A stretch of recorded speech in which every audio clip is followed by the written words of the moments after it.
Chapter 50. Yedong Sports was actually a new private company. Liu Ying's husband founded the company, but he died of overwork in the laboratory researching surfboards. Liu Ying took over Yedong Sports, and the project was finally completed. The market for the new product was bound to be bright. However, the surfboard was a secret of Yedong Sports. Only a few original partners knew about it. No one else knew about the existence of this project. How did this young man know about it? Mr. Xia, tell me, how did you know about our company's surfboard project? Liu Ying stared at Charlotte. Her tone was harsh, but her heart was full of worry and fear. She was very nervous. Charlotte smiled faintly. Is the surfboard your company's project? I wouldn't have known if you didn't tell me. Coincidentally, I also have such a business idea and am looking for someone to cooperate with. You haven't applied for a patent yet, right?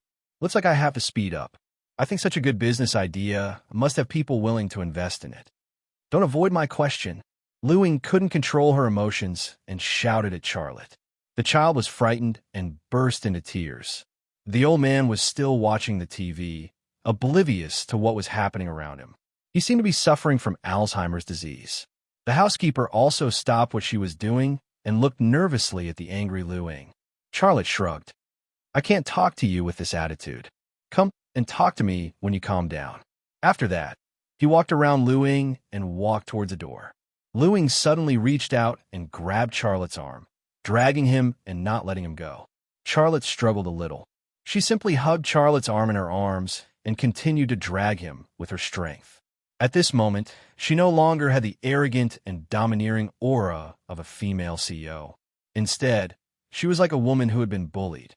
She grabbed the man who had just gotten out of her bed and pestered him to take responsibility. Her towering breasts, Xia Lei's arms, and the fact that she was sandwiched between them made her look like a delicious ham sandwich. It was a wonderful feeling, but it also made Charlotte a little nervous. Let go, let go. I'll talk to you. Let's talk in my study. Liu Ying let go of Charlotte's arm and walked toward the staircase. Charlotte followed her to the second floor and came to a study. There was a large bookcase and a large wine cabinet in the study. There were many different brands of red wine on the wine cabinet, and they all looked very high-end. Liu Ying walked to the wine cabinet and took out a bottle of red wine and 2 goblets. She poured 2 glasses of wine and handed one to Charlotte. This is red wine from a French winery. My husband loved the taste of it when he was alive. Under normal circumstances, I wouldn't use it to entertain guests. Just now, he didn't even want to pour a glass of water for Charlotte, but now he took the initiative to offer his precious red wine. She had already started to take the initiative to be friendly. Charlotte didn't stand on ceremony. He shook the goblet, pretending to be knowledgeable. Then, he moved closer to the mouth of the glass and sniffed the wine. Then he took a sip. Let's not beat around the bush. Tell me, where did you find out about our company's automatic surfboard project? Liu Ying continued to ask this question. Charlotte smiled. The wine is good. Mr. Xia, Liu Ying shouted, but suddenly realized something. Then, she softened her tone. Mr. Xia, please tell me. Charlotte said, I'll be straightforward. No one told me, and I didn't steal any trade secrets from your company. I know because I've liked surfing since I was a child. When I was a child, I had the idea that it would be great if my surfboard could slide automatically. I also tried to make a surfboard, but unfortunately, I failed. Today, when I saw the drawings you sent me, the idea that I had forgotten popped up again. You may not believe it, but the parts you asked me to process, I actually did it in the past. It's just that the details were a little different. Liu Ying stared at Charlotte suspiciously. After a long silence, she said, Is this true? Charlotte said, Of course it's true. In the business world, integrity and fraud were actually a pair of twins. In this world, which successful businessman didn't have a group of people who wanted to jump off the building? In which businessman's wealth was absolutely clean? He used trade secrets to threaten Liu Ying, but he didn't hurt her heart. He just wanted to get Liu Ying's order. If Liu Ying had agreed to cooperate with him from the beginning and left Shi Jingqiu aside, he wouldn't have done this. However, Liu Ying didn't believe him. She didn't even want to say a word to him. In order to succeed, he had to use some tricks.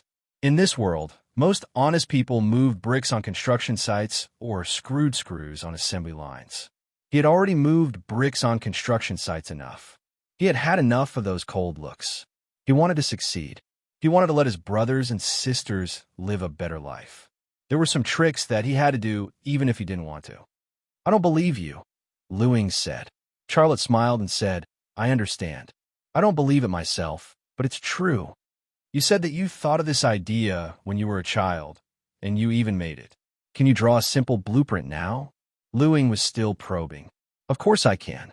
Charlotte walked to the desk, picked up a pencil, and drew a sketch on a piece of white paper. When he came, he used his left eye to see Yedong Company's design blueprint. Everything he saw with his left eye would be stored as left eye like a photo. When he thought about it, he could recall all the contents. However, he didn't draw the exact same blueprint. He only drew a blueprint that was 50% similar, and he purposely made a few mistakes. Looking at the design sketch that Charlotte drew, Lu Ying's expression was solemn. She seemed to be trying hard to hide the panic in her heart, but in the end, it still showed in her eyes. Although Charlotte only drew a sketch that was 50% similar, if he gave this sketch to a sporting goods company, they could completely correct his mistakes and create a product that wouldn't lose to Yedong Sports' automatic surfboard. To make matters worse, Yedong Sports' automatic surfboard hadn't completed the patent application and it hadn't been approved yet. If Charlotte sold this idea and blueprint to a competitor, and they had the means to quickly complete the patent application, Yedong Sports would become a pirated product. Charlotte put down the pencil and said calmly, Director Lu, this is my creative sketch. Do you believe me now? Luing was silent for a long time before she bit her lip and nodded. She didn't speak. Her heart was in a mess. Oh, it's getting late. I won't disturb Director Lu's rest. Charlotte said, That's it. Goodbye. Wait.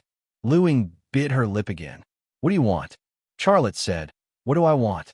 Didn't I make it clear when I came? I just want to cooperate with you. Our studio is very strong. You saw the sample I made. It's very good. Just this? What Charlotte wanted was too simple and too little. Luing didn't believe it.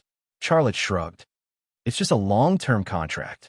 If you find someone else to do it, you'll have to pay. The quality isn't as good as mine. If you cooperate with me, I've studied this thing before. Maybe I can help you improve its performance. If you cooperate with me, you'll only have benefits. I don't understand. There are real benefits in front of you, but you don't want them. What do you want? Okay, I'll cooperate with you. Luing said, but you have to promise me that you won't leak this idea to anyone. Charlotte smiled. No problem. I promise you. A verbal promise is not enough. I want you to sign a confidentiality agreement. That's not a problem. Luing said, I'll draft a confidentiality agreement first, and then draft our cooperation contract. We'll sign the confidentiality agreement, and then we'll sign the cooperation contract. Charlotte said, I completely agree. After a pause, he added, but I also have a condition. What condition? All the parts of the automatic surfboard, except those that we can't do. You have to let me make them. Luing looked straight at Charlotte. The cake is so big. Can you eat it? Charlotte said, If I can't eat it, I won't bring it up. Do you agree to my condition? Luing smiled bitterly. You're holding a knife to my neck. How can I not agree? President Lu, don't say that. In fact, if I sell this idea, I can make a lot of money without doing anything, Charlotte said. Luing quickly said, I'll draft a confidentiality agreement now. Let's not mention this to anyone in the future, okay? Okay, no problem. Charlotte agreed. In fact, although he had used extreme means to get a long-term contract, he had never crossed the line of morality. He had never thought of selling this idea to anyone. Even if Luing did not want to work with him in the end, he would not do so. That was the situation on his side, but Luing did not dare to take this risk. In fact, she did not need to take this risk. As Charlotte said, she only had real benefits in cooperating with Rema Studio. There was no harm. It was just putting aside the insignificant Qi Jingqiu. For her, it was like changing clothes. 3 hours later, Charlotte signed a confidentiality agreement and then signed 2 copies of the supply contract. Luing also signed the agreement and the contract, and then gave Charlotte a supply contract. It was already 1 o'clock in the morning. Charlotte picked up the goblet on the table. Cheers to our cooperation. Luing also raised her goblet and gently clinked with Charlotte. Happy cooperation. Charlotte drank and said, "It's very late. I have to go. Goodbye, President Liu."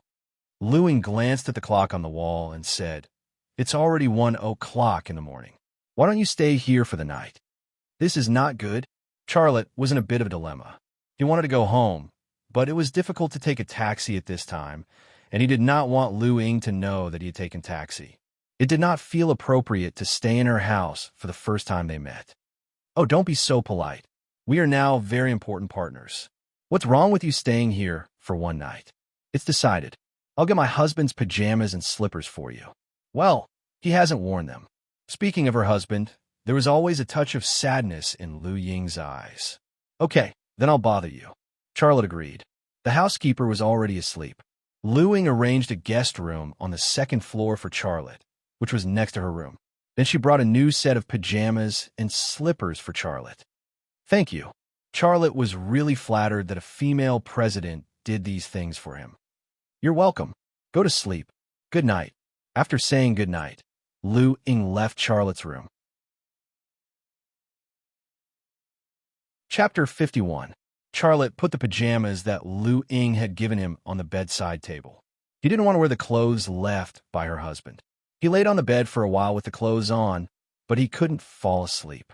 "I've secured a long-term contract with Yedong Sports, but if Yedong Sports automatic surfboards sell well after they hit the market, Lema Studios' current ability won't be able to meet the needs of Yedong Sports.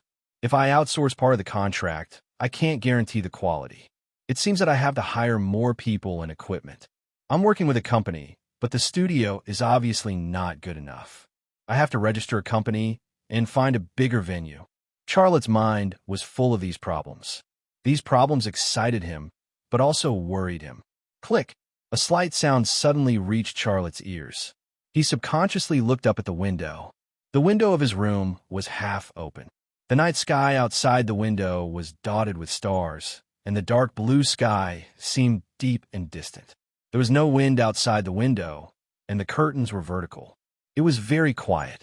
However, the sound just now did reach his ears from outside the window, as if something had moved the window.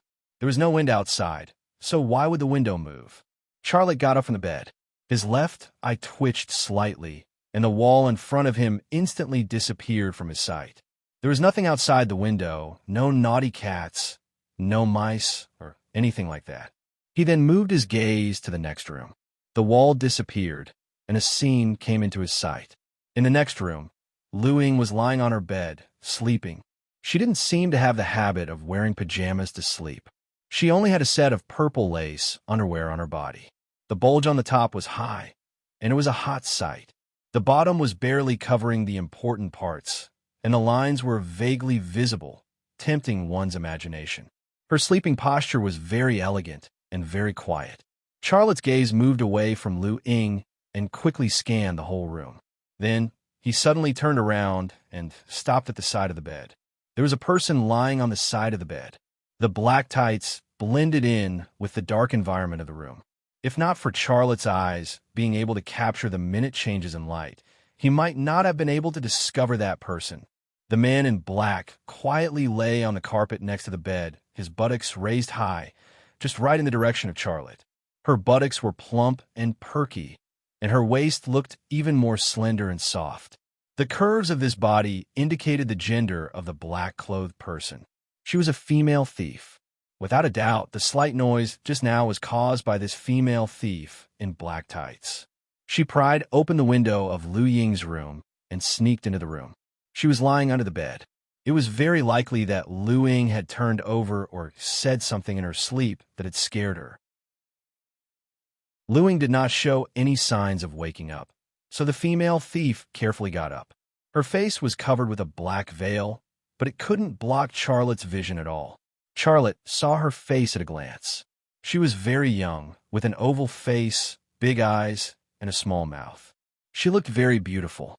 However, her chest was very flat, and that seemed to be the only flaw of her body. The female thief carefully tiptoed towards the large wardrobe in the corner. Seeing this, Charlotte understood what the female thief wanted to steal. He also got up from the bed, and without even putting on his shoes, he rushed out the door barefooted. In the blink of an eye, Charlotte rushed to the door of Lu Ying's room. He grabbed the doorknob and wanted to open the door, but the door was locked. He used his shoulder to hit it, but the door was still firmly in front of him.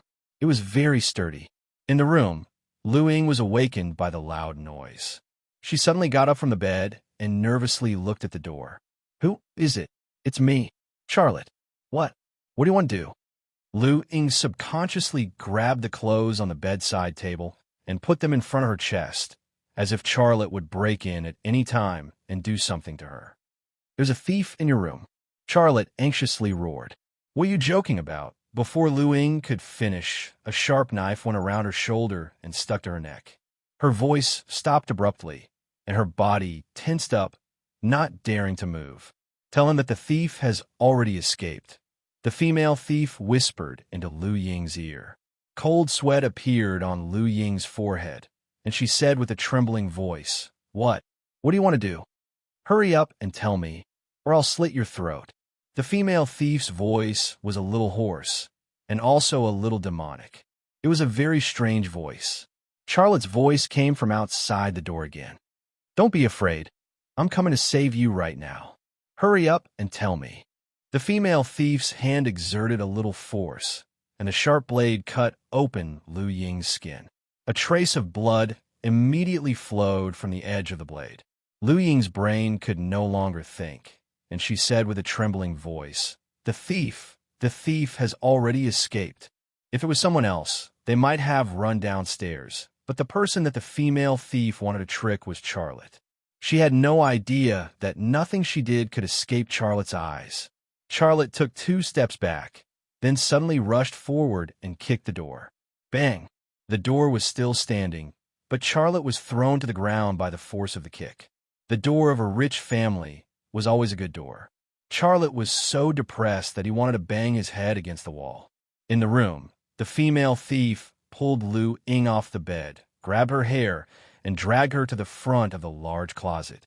She said fiercely, "Open the safe. Hurry up, or I'll kill you." What do you want to do?" Lu Ying was scared to death, but she had no intention of doing as she was told. She knew better than anyone how important the things inside the safe were, not to mention that it was her husband's blood, sweat, and tears.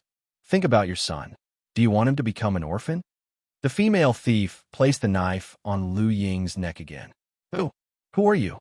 The female thief suddenly made a small cut on Lu Ying's neck and said fiercely, "Hurry up. I'll only give you one chance." Blood and pain, coupled with her worry for her son, Lu Ying's psychological defenses collapsed in an instant. She trembled as she twisted the closet's handle, and the closet moved aside, revealing the door of the safe. Outside the door, Charlotte rushed forward again, slamming his shoulder against the door.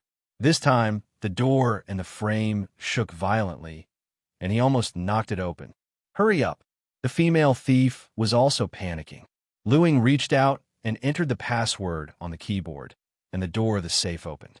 The female thief pushed Lu Ying to the ground and reached out to grab the briefcase inside the safe. Bang! The door was suddenly slammed open, and Charlotte's whole body passed through the door frame and fell to the ground. The female thief turned around and ran. She ran to the window, and with a swoosh, she jumped out. Without thinking, Charlotte got up and chased after her. When he reached the window, he jumped through the open window and landed on the flower bed downstairs. The soil and flowers on the flower bed acted as a shock absorber, but the inertia and gravity still made him fall hard. The female thief got up from the ground and ran toward the fence. Charlotte got up from the flower bed and chased after her like a madman. Lu Ying poked her head out of the window on the 2nd floor, and she happened to see the female thief running in front of her and Charlotte chasing after her barefoot. Her tears immediately gushed out, and she cried, "Catch her! Catch her!" The female thief ran to the fence in the blink of an eye.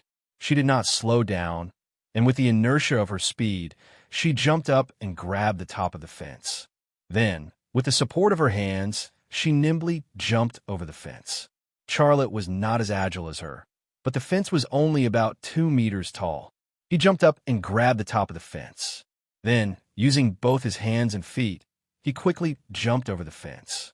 F***CK. The female thief cursed and began to run forward again. "Stop!" Charlotte roared and continued to chase after her. His foot had been pierced by the branches when he jumped into the flower bed. Blood flowed from the wound on his foot, and a string of dark red footprints were left on the ground. Every step he took brought with it excruciating pain, but he gritted his teeth and persevered. This perseverance contained a little bit of justice and sympathy for Lu Ying, who had inherited her husband's last wish. However, he also had his own considerations. If this thief sold the design blueprint of the automatic surfboard to Yedong Sports' competitor, wouldn't the big deal that he had worked so hard to sign be ruined? He had to get it back no matter what. The streets were empty in the early morning. One of them ran in front, and the other chased after him. The female thief's body was very agile, but she did not have any advantage in terms of speed. She could not get rid of Charlotte. After 6 or 7 minutes, her stamina was also running out, and her speed was obviously much slower. What she did not know was that Charlotte was also relying on his willpower to support himself. He could fall to the ground at any time. "Damn it!" The female thief cursed, then turned around and ran into an alley. She wanted to use the dark environment of the alley to get rid of Charlotte. Charlotte also turned around and ran into the alley. There were no streetlights in the alley, and it was very dark because of the high walls on both sides. However, he could still clearly see everything that was happening in the alley, including the female thief who was running wildly in front of him. After running for 200 meters, a 3-story building blocked their way. It appeared at the end of the alley, and they could tell at a glance that it was an illegal building. F***CK. Who would build a building like this? The female thief stopped running and roared crazily. Charlotte also stopped running. He placed his hands on his knees and gasped for breath. The female thief turned around and looked at Charlotte coldly. She was also gasping for breath. After catching her breath, she pointed at Charlotte and scolded. "You idiot! Are you crazy? I'm stealing other people's things. What does it have to do with you? Why are you chasing me like this? What are you trying to do?" Charlotte also caught his breath. He stood up straight and slowly approached the female thief. "Give me back my things, and I'll let you go. I'm a man of my word." "Let me go." How arrogant. The female thief reached for her knife. After touching it a few times, she realized that she had lost her knife. Charlotte roared, "Give me back my things. Looks like you're going to make a mistake to the end. You'll regret it." As the female thief spoke, she twisted her neck, shrugged her shoulders, and raised her legs as if she was doing a warm-up exercise. Xiao Lei vigilantly stared at the female thief, guarding against her suddenly slipping away from him, and also guarding against her sudden sneak attack on him. However, his gaze suddenly fell on the female thief's Adam's apple. She actually had an Adam's apple. Only men had an Adam's apple, and it was impossible for women to have it. Charlotte's gaze then moved to the female thief's chest. At that moment, he was suddenly disgusted. After all this time, this guy was actually a man. Chapter 52. Actually, it was not Charlotte's fault for making the wrong judgment. This was because the bewitching man in front of him was prettier than most women. His figure was petite and exquisite, and he was wearing tight pants. His butt was full and perky, making him look very alluring. Under such circumstances, who would have thought that he was a man? However, just as Charlotte was feeling disgusted, the bewitching man suddenly rushed towards him. He leaped high and sent a beautiful whirlwind kick towards Charlotte's head. Charlotte was shocked and hurriedly crouched down to dodge. After the bewitching man's first kick missed, he twisted his waist and attacked with his left leg almost at the same time that his right leg missed, ruthlessly kicking Charlotte's shoulder. Charlotte instantly lost his balance and fell to the ground from the kick. What was even more dazzling was that the bewitching man used the recoil from his kick on Charlotte's shoulder to perform a backflip and landed steadily on the ground. Charlotte rolled and crawled up from the ground. His shoulder was throbbing, and he no longer felt relaxed in his heart. Just a moment ago, He thought that he could easily take care of this sissy because the bewitching man looked very skinny and weak. However, he did not expect this guy to be so skilled. "You dare to chase after me with your skills? If I knew you were this kind of trash, I would have beaten you up on the street. You caused my foot to be scratched. Do you know that it might leave a scar?" As soon as he finished speaking, the bewitching man suddenly rushed towards Charlotte again. Charlotte's left eye twitched slightly and locked onto the bewitching man. The bewitching man turned his body and kicked heavily towards Charlotte's face. His speed was extremely fast. This time, Charlotte was not as useless as the last time. He moved his shoulders slightly and cleverly dodged the bewitching man's attack. The bewitching man did not even stop his leg. He moved his thigh, and his leg was like a rapidly swinging pendulum. One kick after another, he whizzed towards Charlotte. However, even though the bewitching young man's kick was so fast that it was dazzling, it did not manage to land a single kick on Charlotte. What he didn't know was that although his speed was fast enough, in Charlotte's eyes, he was slow. Every time he kicked, his shoulders, waist, and thighs would move in advance, and these movements had long been captured by Charlotte. Therefore, when he kicked and in which direction, Charlotte already knew it like the back of his hand. Under such circumstances, how could he kick Charlotte?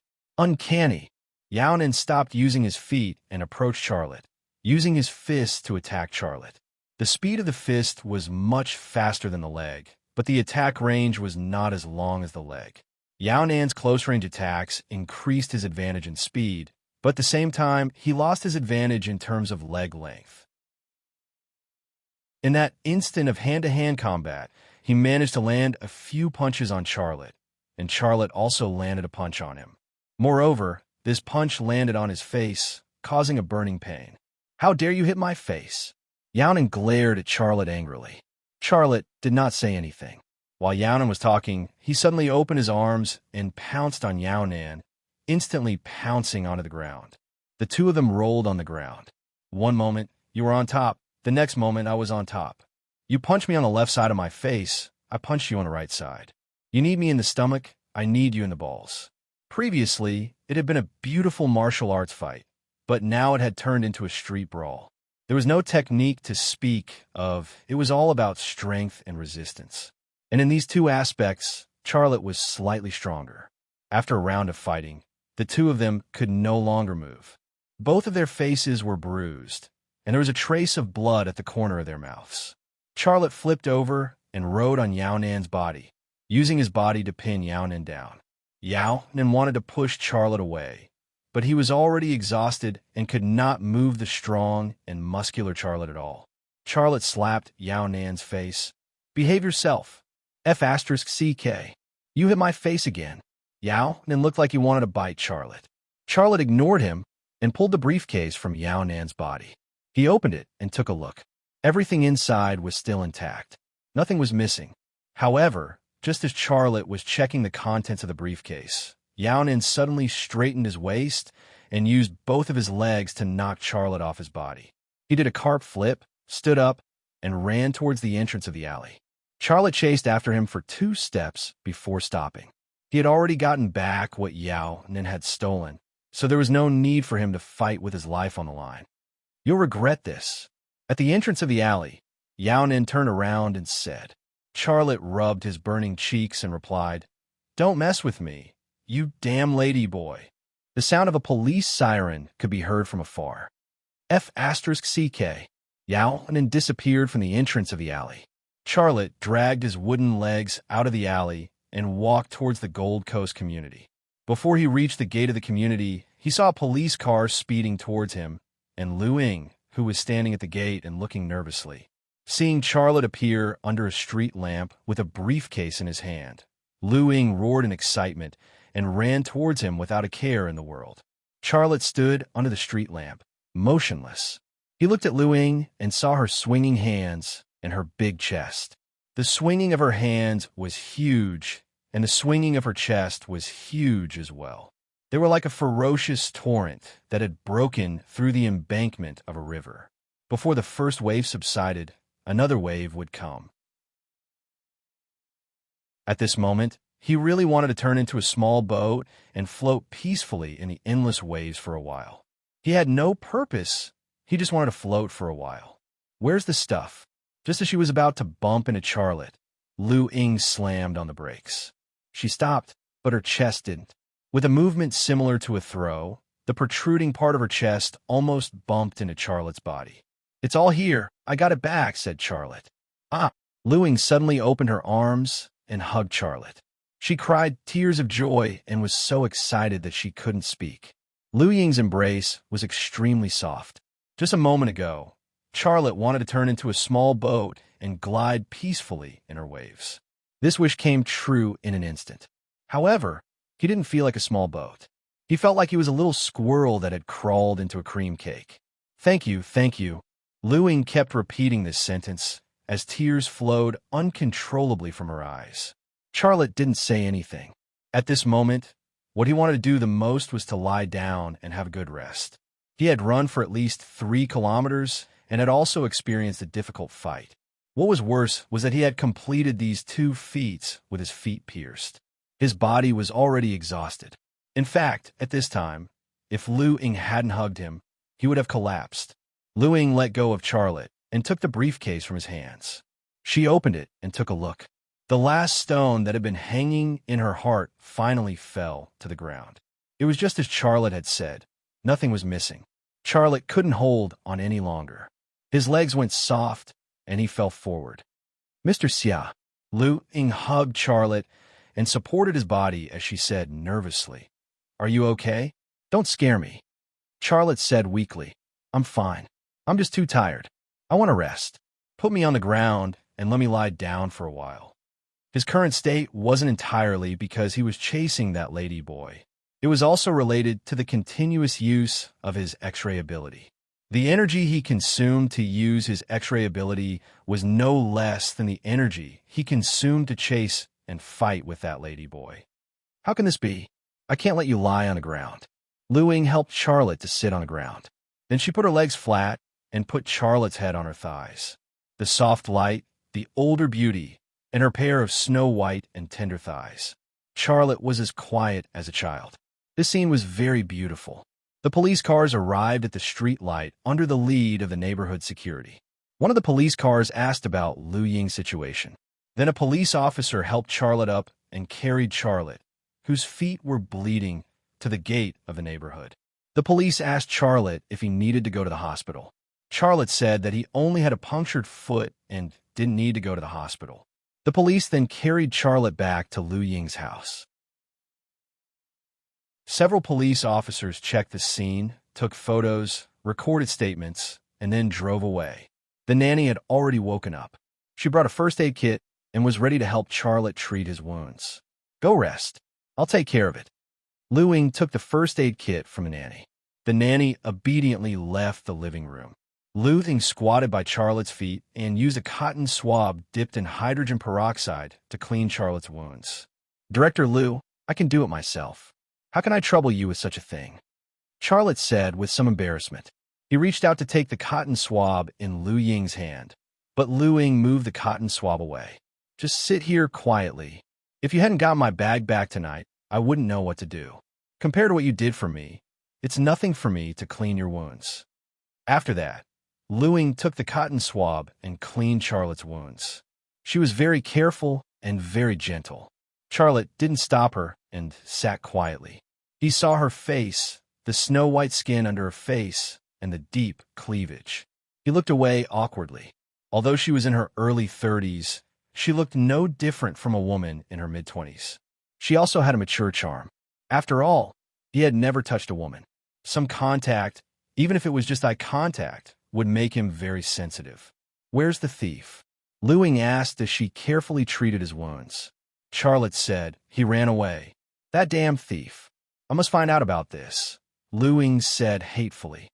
She suddenly thought of something and said, "By the way, you said the thief was a man, but I think it was a woman. What's going on?" Charlotte smiled. "He is indeed a man, but he looks like a woman. I think he's a sissy or a lady boy. I've never seen a man who looks like a woman. Who could he be?" Lu Ying frowned. Charlotte thought for a moment and said, "Director Lu, think about the people around you. Who knows about the automatic surfboard project? Who is the most suspicious? Maybe you can figure out who would send a thief to steal things. Yes, I have to think about it. Lu Ying said, don't worry about this. The police will deal with it. Also, don't call me Director Lu in the future. You can call me Sister Lu. Charlotte didn't feel awkward. He smiled and said Sister Lu. Lu Ying also showed a sweet smile. Charlotte risked his life to get back what Yedong Sports depended on for her. In her heart, she had already regarded Charlotte as a true friend. A few minutes later, Lu Ying helped Charlotte bandage his wounds. She said, I'll carry you upstairs to rest. Charlotte was stunned for a moment and said in a hurry, No, I'm quite heavy. You can't carry me. I'll just stay here for the night. How can you do that? Lu Ying reached out to grab Charlotte's arm and tried to pull him up, but she couldn't move him at all. She smiled bitterly. You're really heavy. Okay, I'll go get a blanket, and then we'll sleep in the living room. I feel very safe staying with you. Charlotte looked at Lu Ying in surprise. Lu Ying smiled. Don't think too much. I'll sleep on the other sofa. Charlotte.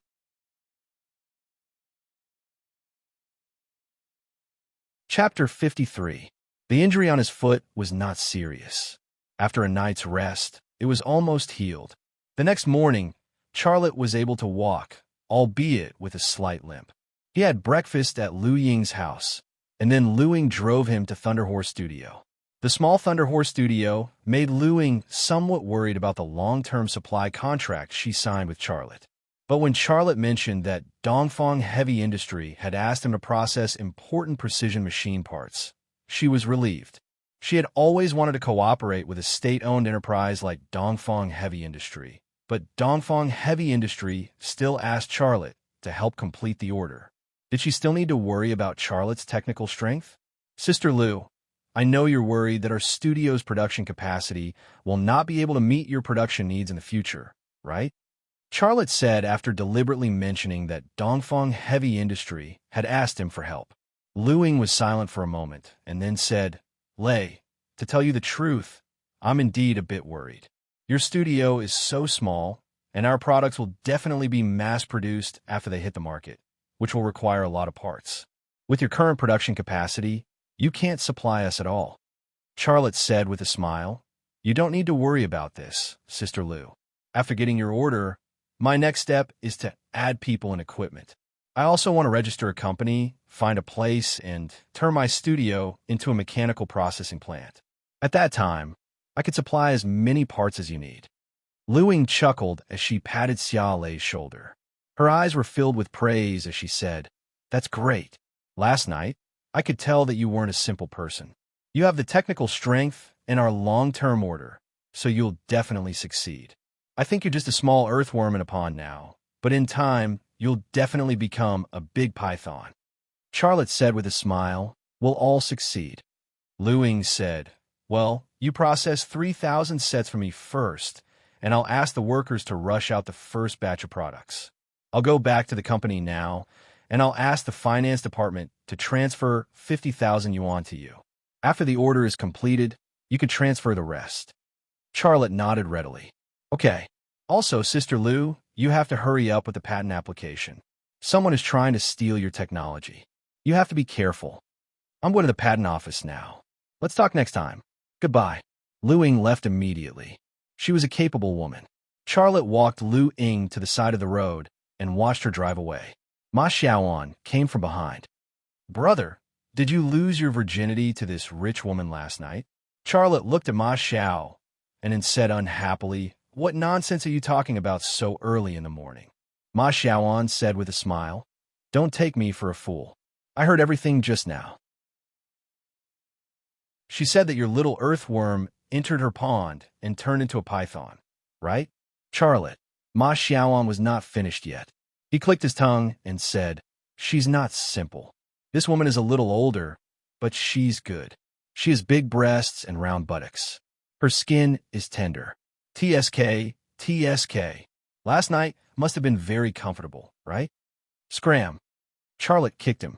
Ma Xiaoan jumped to the side, laughing as he ran away.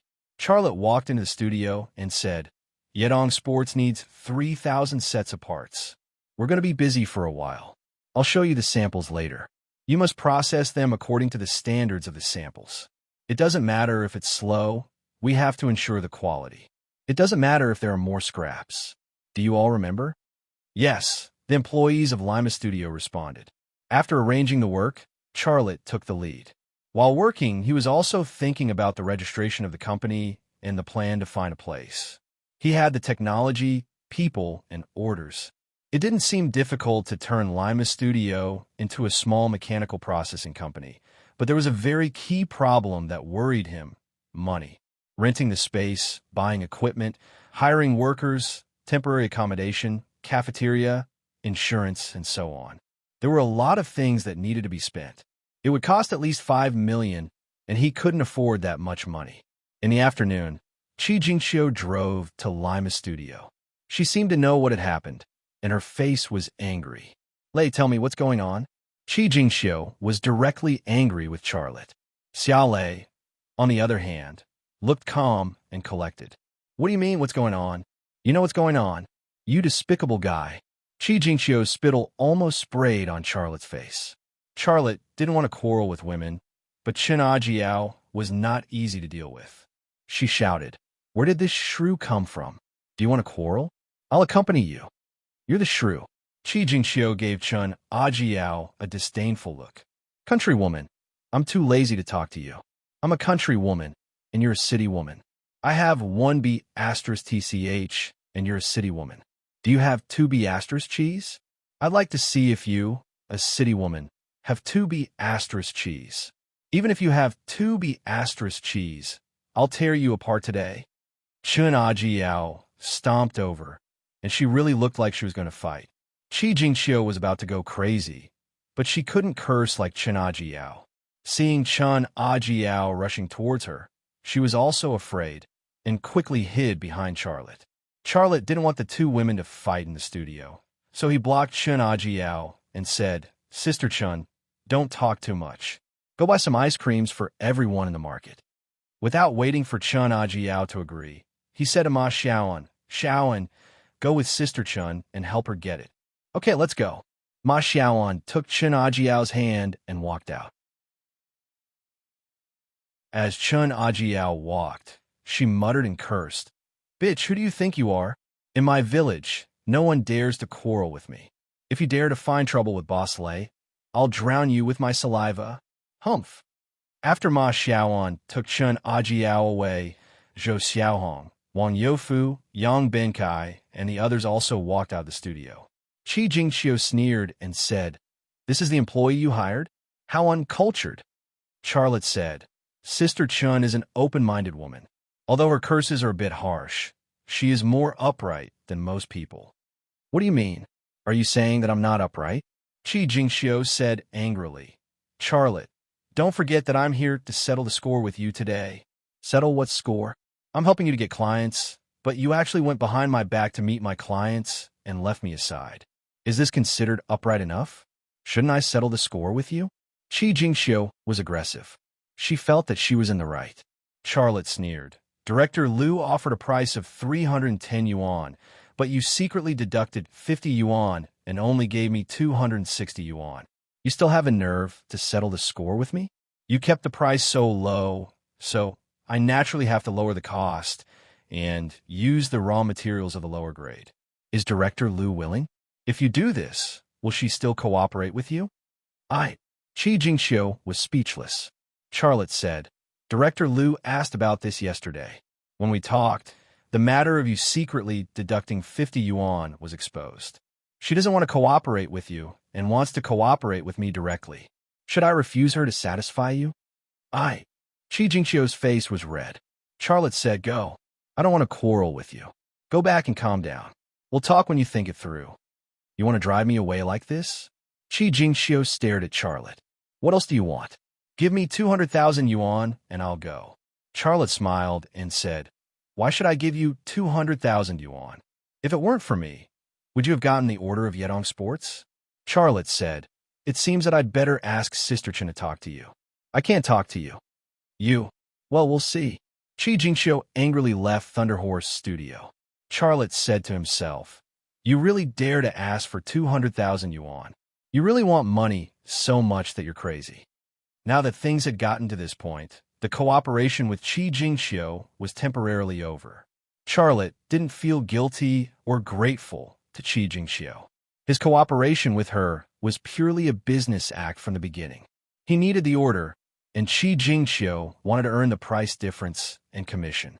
Qi Jingxiu regarded him as a cow that could suck blood, and he regarded Qi Jingxiu as a guide. It was that simple. The staff of Thunder Horse Studio went into the studio. Ma Xiaoan and Chun Ajiao also came back. One of them was carrying a large bag of ice cream, and the other was carrying a large bag of snacks such as melon seeds and peanuts. Chun Ajiao handed a baby ice cream to Charlotte and said, "Fortunately, she ran away quickly, or I would have torn her apart."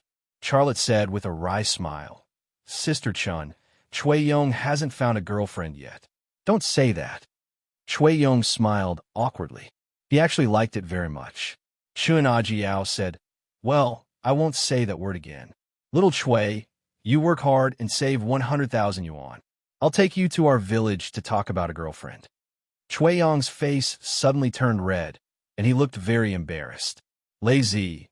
After this incident, Qi Jingxiu will definitely not give us any more orders, right?" Ma Xiaoan said. Charlotte said, "You can rest assured that she only cares about money. If she encounters a job that others can't afford, she will definitely come to us again. You can rest assured about that." "Brother Lazy, do you still want to cooperate with that kind of woman?" Zhou Xiaohong looked at Charlotte worriedly. Charlotte said with a smile, "Business is business. People are people. The United States had a war with our country, and now we are the biggest trading partners, right?" Zhou Xiaohong smiled shyly. "I don't understand these big principles, but I believe that Brother Lazy's decision is definitely right." Charlotte said, "You don't have to worry about Qi Jingxiu's matter. I will handle it well. After eating the ice cream, work hard. I won't treat you badly. I want you all to become rich." The studio was suddenly filled with laughter. If someone else said this, they wouldn't believe it. But since it was Charlotte who said it, they didn't doubt it at all. Charlotte had established a considerable prestige and integrity in their hearts. Ring, ring, ring. Ring, ring, ring. Just as he finished the baby ice cream in his hand, Charlotte received a call from Lu Ying. "Lazy, are you free tonight?" Lu Ying's voice was very friendly. "I'm free, Sister Lu. What's up?" Charlotte said politely. Lu Ying said, "Here's the thing. There's a party tonight, and I want you to accompany me." "What party?" Charlotte asked. Lu Ying said, "We are friends in the same circle. I didn't want to trouble you, but after what happened last night, I'm worried that the thief will cause me trouble again, so—" Charlotte said with a smile, "No problem. What time?" 7 o'clock. "I'll wait for you at home," Lu Ying said happily. Charlotte said, "Okay, I'll come to your house at 7.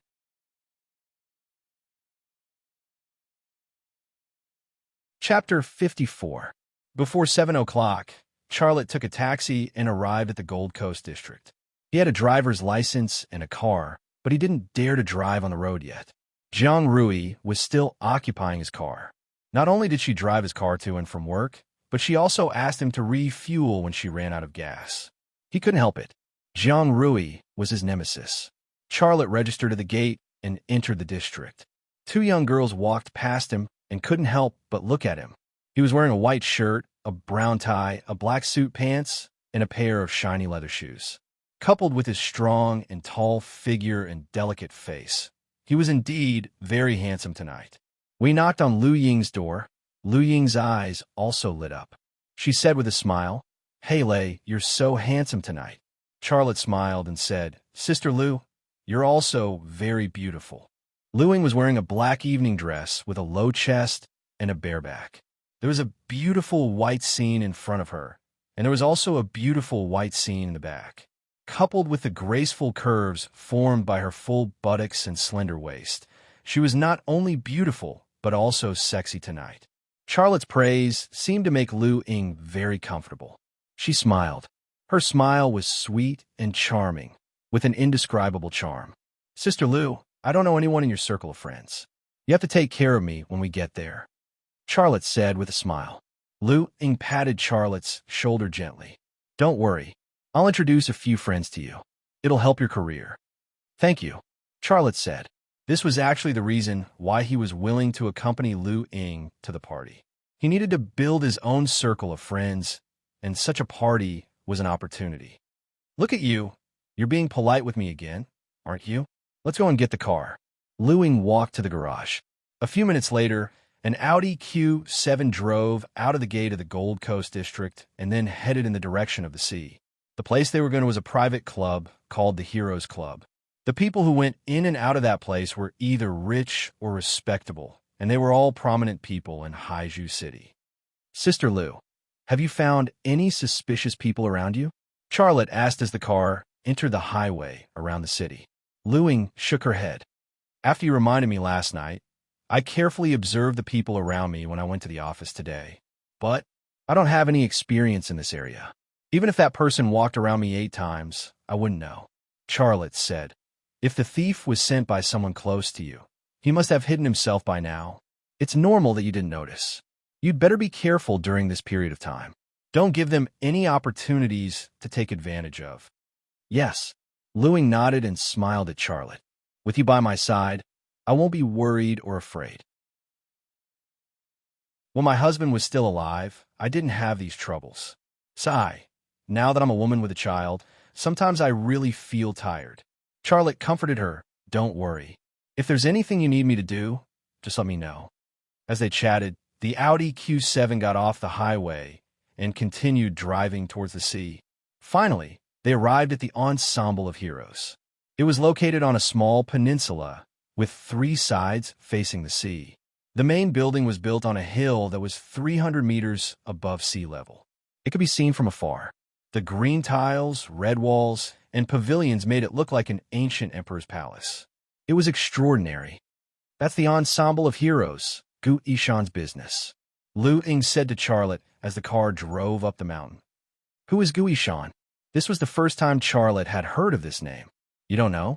Lu Ying looked surprised. The capital's Gu family is a family that is on par with our Shuntu family clan. Their strength is about the same. In the field of real estate, they are competitors. Charlotte smiled embarrassedly. Sister Lu, I'm just a nobody. How could I know such a big shot? It's because of you that I can come here to broaden my horizons.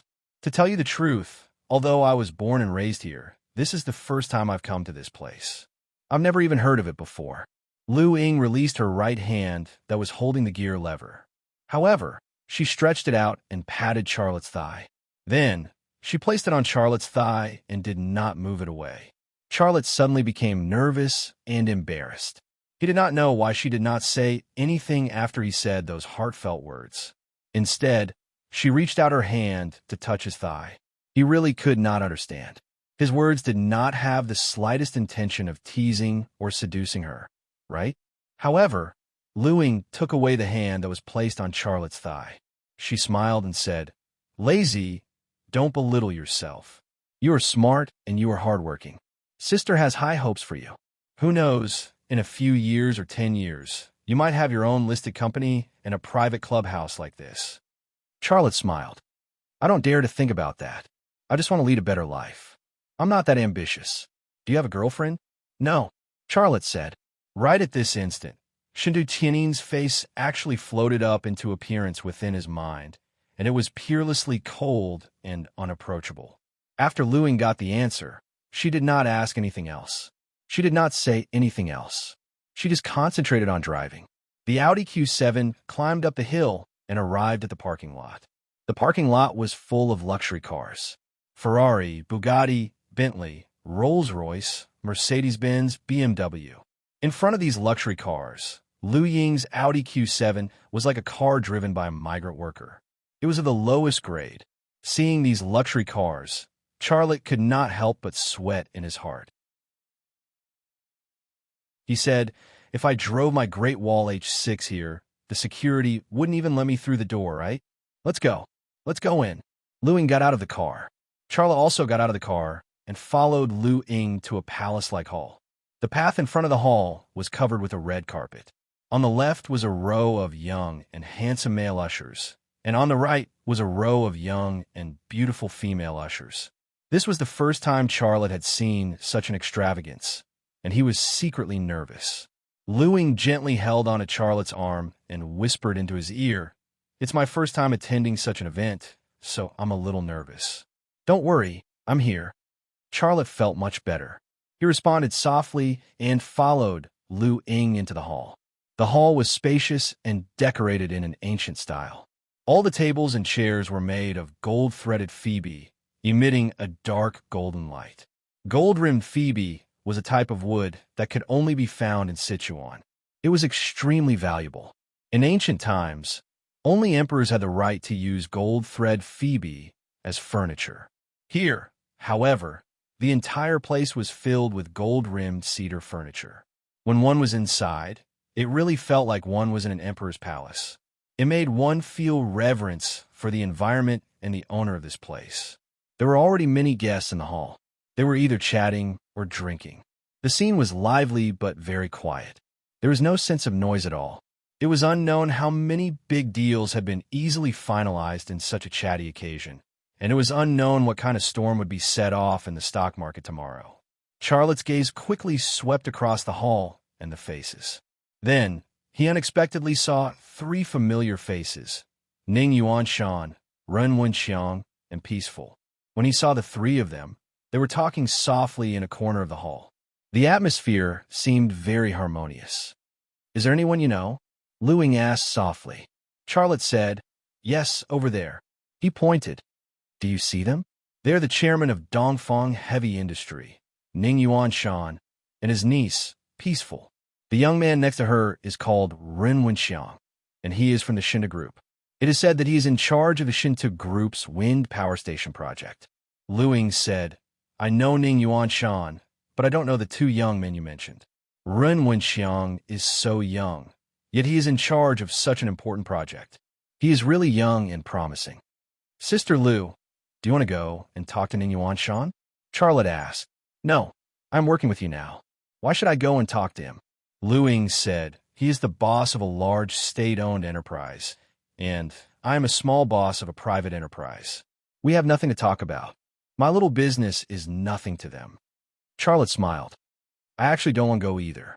Ren Wenxiang and I have had some unpleasantness." "Huh? What's going on?"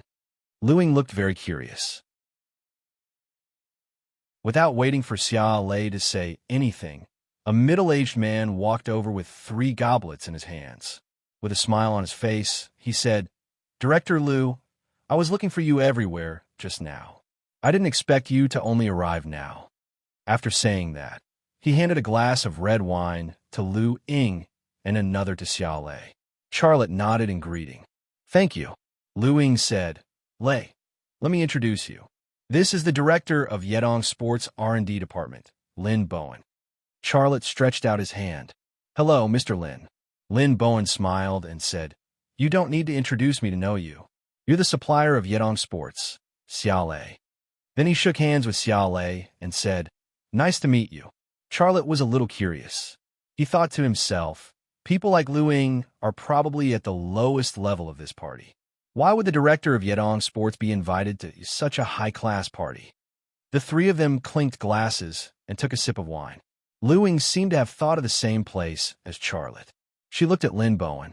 "By the way, Bowen, why are you here?" Lin Bowen said, "I came with my sister. She is good friends with the second daughter of the Gu family, Gu Qian. This party was organized by Gu Qian, so, I just benefited from my sister." "I see," Lu Ying said. Gu Yishan's children, the eldest son, Gu Kuwu, and the second daughter, Gu Qian, are both very powerful people. In the business world, I'm afraid only Shinta Tianyin is a match for the Gu siblings. They are all top talents in both the pen and the sword." Lin Bowen added, then he smiled again. "Director Lu, Mr. Xia, you guys do as you please. I'm going to find my sister." "Well, go ahead," Lu Ying said. After watching Lin Bowen leave, Charlotte said, "Sister Lu, who is his sister?" Lu Ying said with a smile, "Why, are you interested in his sister?" Charlotte said awkwardly, "Sister Lu, please don't make fun of me. I don't even know her name. How could I be interested?" "Then why did you ask her?" Charlotte said, "I was just curious, that's all. Think about it. If his sister and the Gu family's second daughter, Gu Qian, are good friends. He could use this relationship to get a better future in the Gu family. Why would he stay in your company? You suspect him? Lu Ying suddenly thought of this. Charlotte shook his head. No, I'm just curious. I am an outsider. Without any evidence, why would I suspect the head of your R&D department? Lu Ying was silent for a moment, then said, his sister's name is Lin Yaru. I met her once, but I'm not familiar with her. But I know that she knows many people. She has a wide social circle. I see. Charlotte did not say anything more. At that moment, Peaceful suddenly walked over. She looked at Charlotte, her eyes full of passion. Charlotte's heart screamed trouble. Peaceful had noticed him, and so had Ren Wenxiang. That brat was also looking in their direction. His gaze was like a sharpened knife.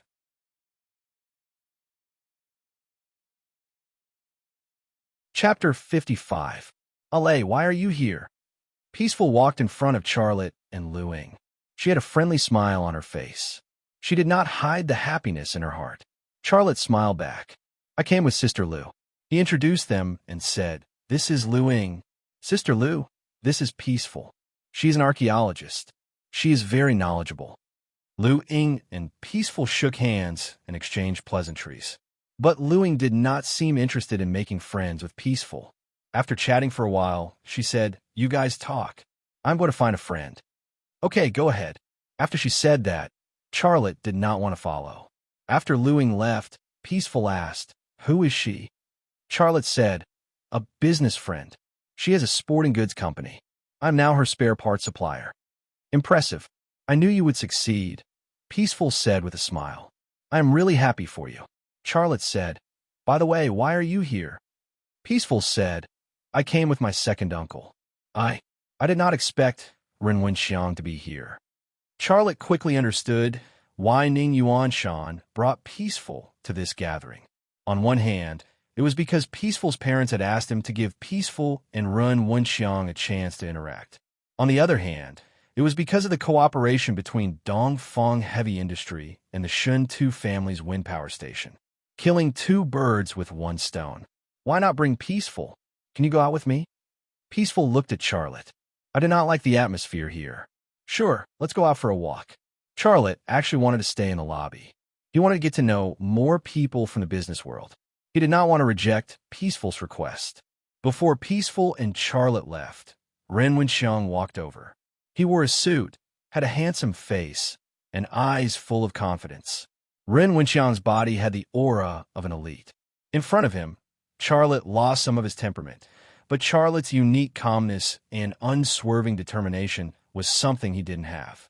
If these two men were compared to cars, Ren Wenxiang was like a Ferrari racing on the highway, and Charlotte was like a Jeep Wrangler struggling in the Gobi Desert. Different environments, different men, and their charisma was also different.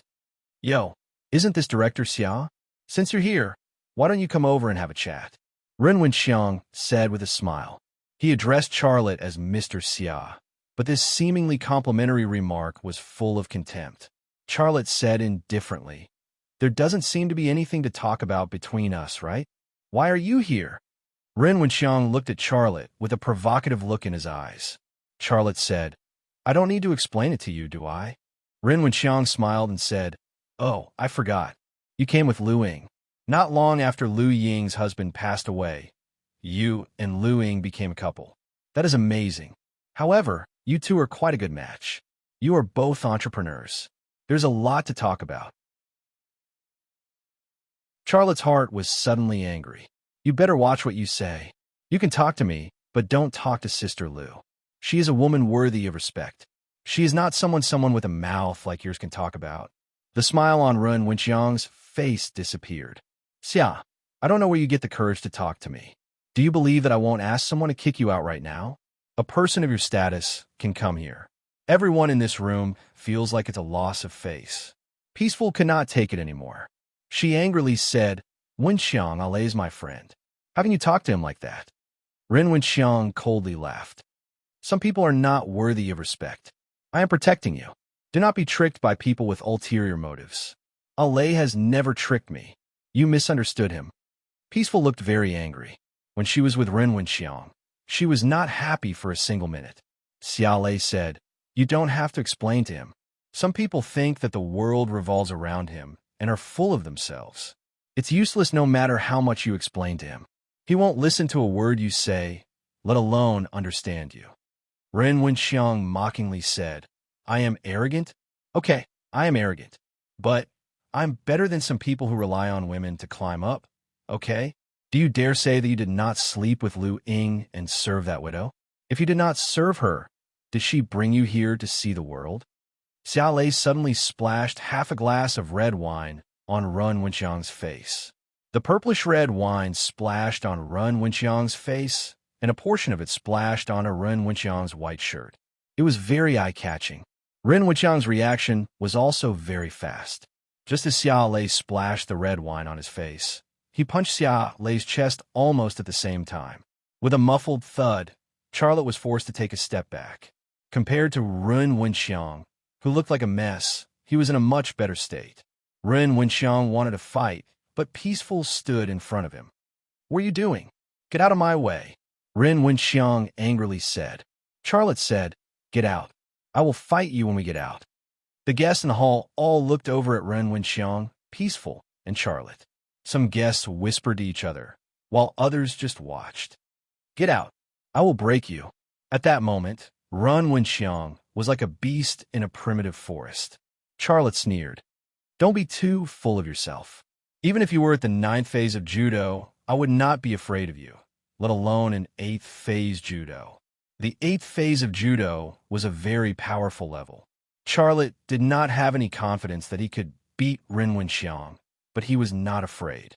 You guys! Peaceful was so anxious that she cried. Tears rolled down from the corners of her eyes. At that moment, a big man walked over with a young woman. As soon as she appeared, the whole hall went quiet. The young woman was the second daughter of the Gu family, Gu Qian. She was tall and well-proportioned. She was curvaceous, and her curves were very attractive. She had an oval face and delicate facial features. She looked like an Oriental Barbie doll. She was so beautiful that people thought she had been photoshopped. Miss Gu. Seeing Gu Qian, Ren Wenxiang suddenly looked a little nervous. His face looked a little guilty.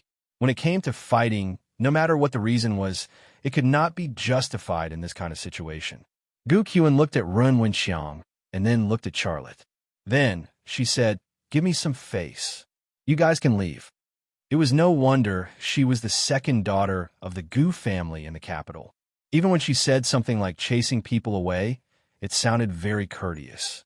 It made people feel that she was dignified and domineering at the same time. Miss Gu, let me explain, Ren Wenxiang said with a red face. At that moment, he seemed to have changed into a different person.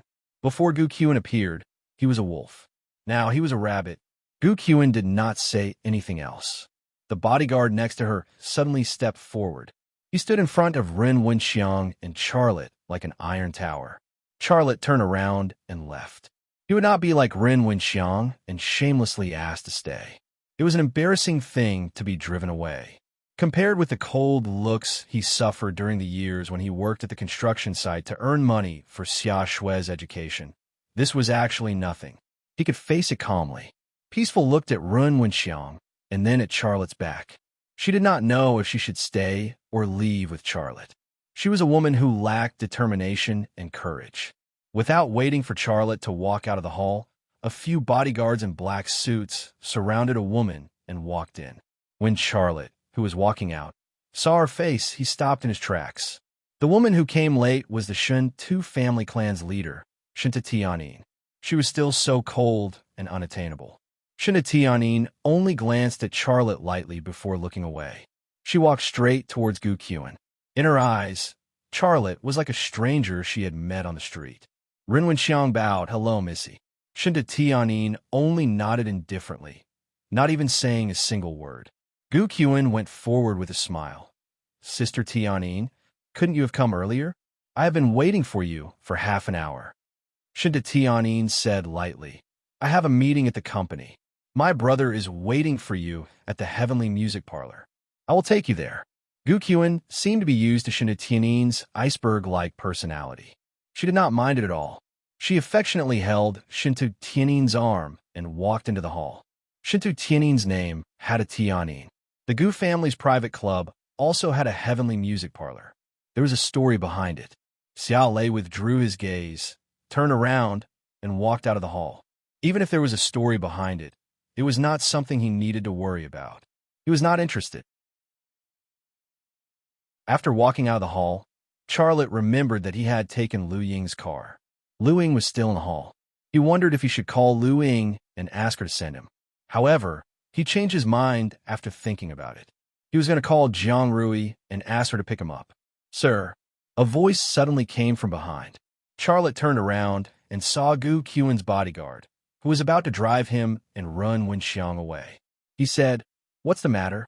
Gu Qian's bodyguard said, "Sir, you don't have to leave. My lady asked me to tell you that you can stay." "Why?" Charlotte was puzzled. Gu Qian's attitude was not like this just now. Gu Qian's bodyguard said, "Sorry, I don't know." Charlotte thought to himself. As soon as Shintu Tianin came, Gu Qian changed his attitude. This may be Shintu Tianin's intention. Ren Wenxiang did not come out either. Maybe it was because he was Shintu Tianin's man. "Should I stay or leave?" "Sir, please come in," Gu Qian's bodyguard said politely. Charlotte was still hesitating and could not make up his mind. At this time, Lu Ying's figure appeared at the door of the hall. She saw Charlotte and then waved to Charlotte. "Lei, come here. I have a new discovery." Charlotte's heart moved and he walked over. Gu Qian's bodyguard also turned and walked into the hall. He was just a messenger. He did not care whether Charlotte stayed or left. As soon as Charlotte approached, Lu Ying pulled him aside and said nervously, "I just received a text message. Someone threatened me." "Ah, who threatened you?" Charlotte was surprised. "I don't know. Take a look." Lu Ying handed the phone to Charlotte. Charlotte saw the text message. "Buy the things your husband left for 10 million yuan. Otherwise, I can't guarantee that nothing will happen to your son." After reading this text message, Charlotte suddenly became angry. This guy can't steal it, so he used this kind of method to buy it. He's too lawless. "Sister Lu, have you called the police?" Lu Ying looked hesitant. "Not yet. I'm thinking if I call the police and they really do something to my son,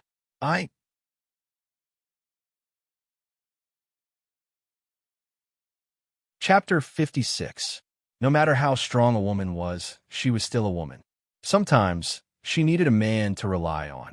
In Lu Ying's eyes, Charlotte was the man she could rely on. Charlotte thought for a moment and said, "The more you act like this, the more unscrupulous they will be.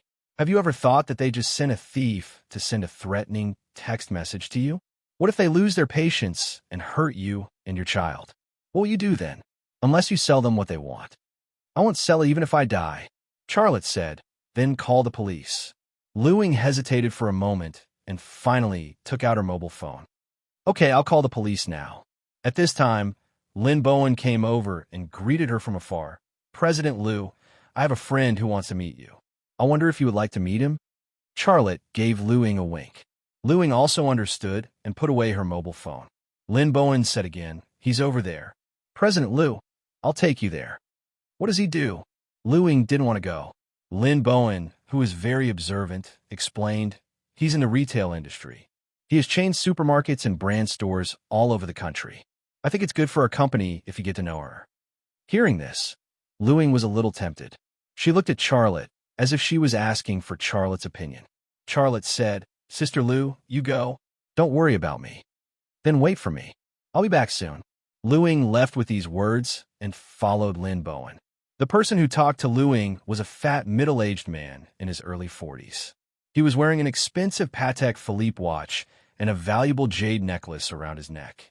He gave the impression that he was a rich and powerful man. When Charlotte looked over, Lin Bowen left the table and walked to a young woman. The young woman looked somewhat similar to Lin Bowen. She was wearing a hollowed-out long dress. She was sexy and beautiful. She was a very eye-catching woman. Charlotte's heart skipped a beat.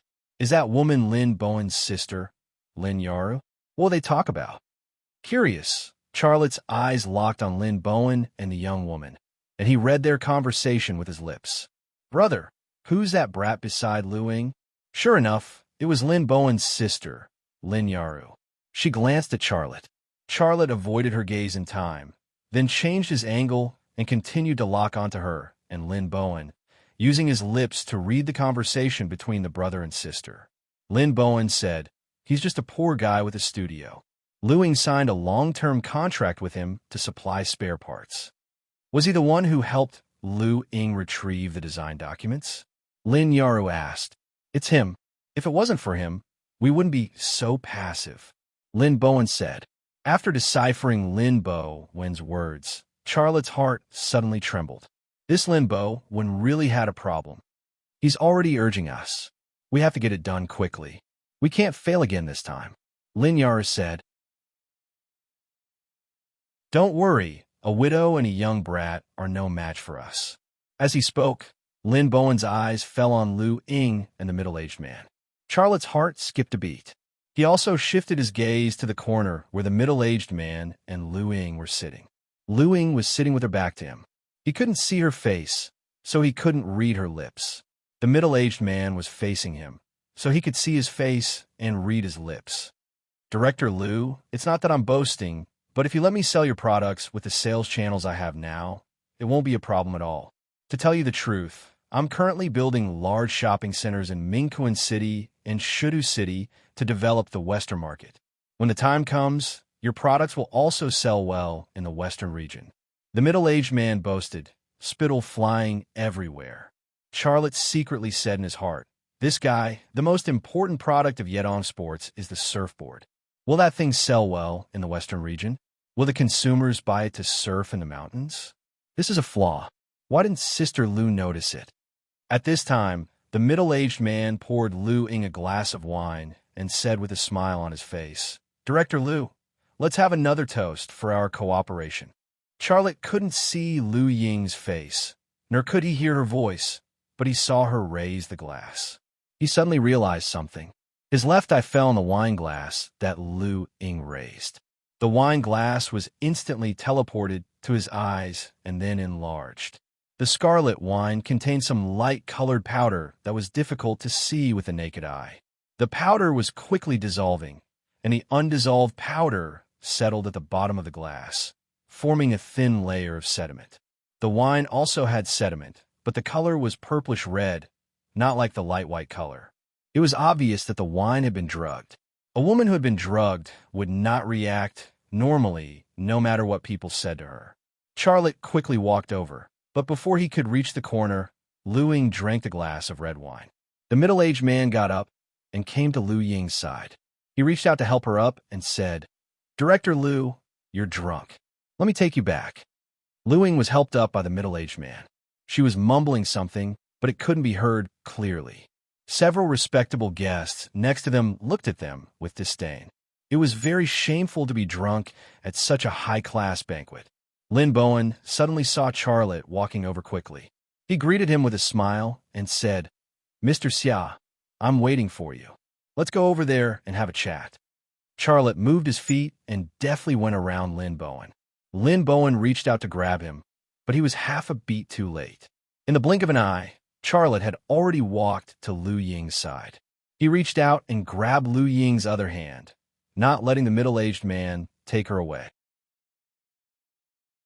The middle-aged man looked at Charlotte in surprise, and his face instantly became gloomy. Charlotte smiled and said, "Mister, leave her to me." "Who are you?" the middle-aged man asked. Charlotte's expression was normal, and he maintained a kind expression. "I'm her brother. We came together. She's drunk, so I'll take her back. Is there a problem?" "You." The middle-aged man was naturally unwilling, but he couldn't find an excuse to take Lu Ying away. When a woman was drunk, it was normal for her brother to take her home. It was not normal for a man who got her drunk to take her away. The middle-aged man unwillingly let go of Lu Ying's hand, but he looked at Lin Yaru. Lin Yaru and Lin Bowen both walked over. Lin Yaru looked at Charlotte, and a charming smile appeared on her face. "You must be Charlotte, Mr. Xia. I've often heard Sister Lu mention you. It's rare for you to attend such a banquet. You don't want to leave so early, do you?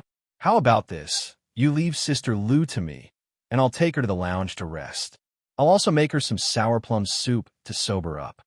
With that, Lin Yaru went to help Lu Ying. At this time, Lu Ying muttered, "I want to go home." "Ha!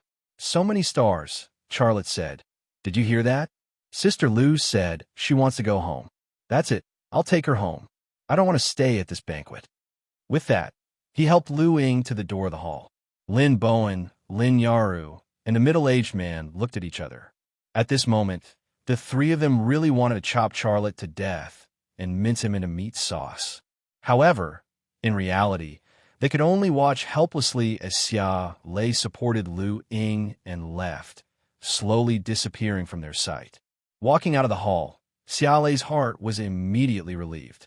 With such a change in the situation, he was sure that the traitor around Lu Ying was Lin Bowen, and Lin Bowen was not acting alone. His sister Lin Yaru was also involved, and there was a middle-aged man whose identity was still unknown, as well as the sissy cat burglar that night. But this was not all. Lin Yaru mentioned a person, and that person was most likely the mastermind behind these four people. However, Lin Yaru and Lin Bowen did not mention that person's name. "I have no evidence, and that sissy didn't show up. Even if I expose Lin Bowen's identity as a traitor, he can deny it, and I can't do anything to him. I'd better calm down first and not alert the snake. Let's take Sister Lu back first." Charlotte secretly thought in his heart. "I want to sleep," Lu Ying suddenly said. Charlotte collected his thoughts and helped her to walk to the parking lot, while saying, "I'll take you home. Hubby, I miss you so much. Where'd you been all this time?" Lu Ying looked at Charlotte in a daze. Charlotte's heart suddenly ached. He could not bear to destroy her illusion. So he said softly, "I didn't go anywhere. I've always been by your side." Lu Ying suddenly wrapped her arms around his waist and kissed his lips. Soft and moist cherry lips, clumsy and reckless tongue. Unprecedented sensitive feeling. Charlotte's body suddenly froze. He wanted to push her away, but he could not bear to. But in the end, he turned his head away. He was not the kind of person who wanted to take advantage of others while they were drugged. Lu Ying still wanted to move closer to his face, but Charlotte hugged her waist and said, "I'll take you home. Let's go home and sleep, hubby," Lu Ying said vaguely. She curled up in Charlotte's arms, quiet like a child. Charlotte carried Lu Ying to the side of her Audi Q7. He found the car key in Lu Ying's handbag, opened the door, and put Lu Ying on the sofa in the back seat. When he walked to the driver's seat, he suddenly stopped. He looked at the steering wheel in the driver's seat and frowned. He remembered a problem. He did not know how to drive. Lin Bowen, Lin Yaru, and the middle-aged man appeared at the door of the hall. The three of them looked straight at Charlotte. Charlotte did not look at them, but from the corner of his eye, he saw the three of them in time. When he saw Lin Bowen and the other two, he bit the bullet and got into the driver's seat. He turned on the engine, carefully drove the car out of the parking lot, and then entered the road down the mountain. At the beginning, he was very nervous. The speed of the car was not much faster than walking, but after driving for a while, he gradually got used to it, and his heart was not so nervous. After a while, he increased the speed of the car to 40 and drove in the direction of the Gold Coast.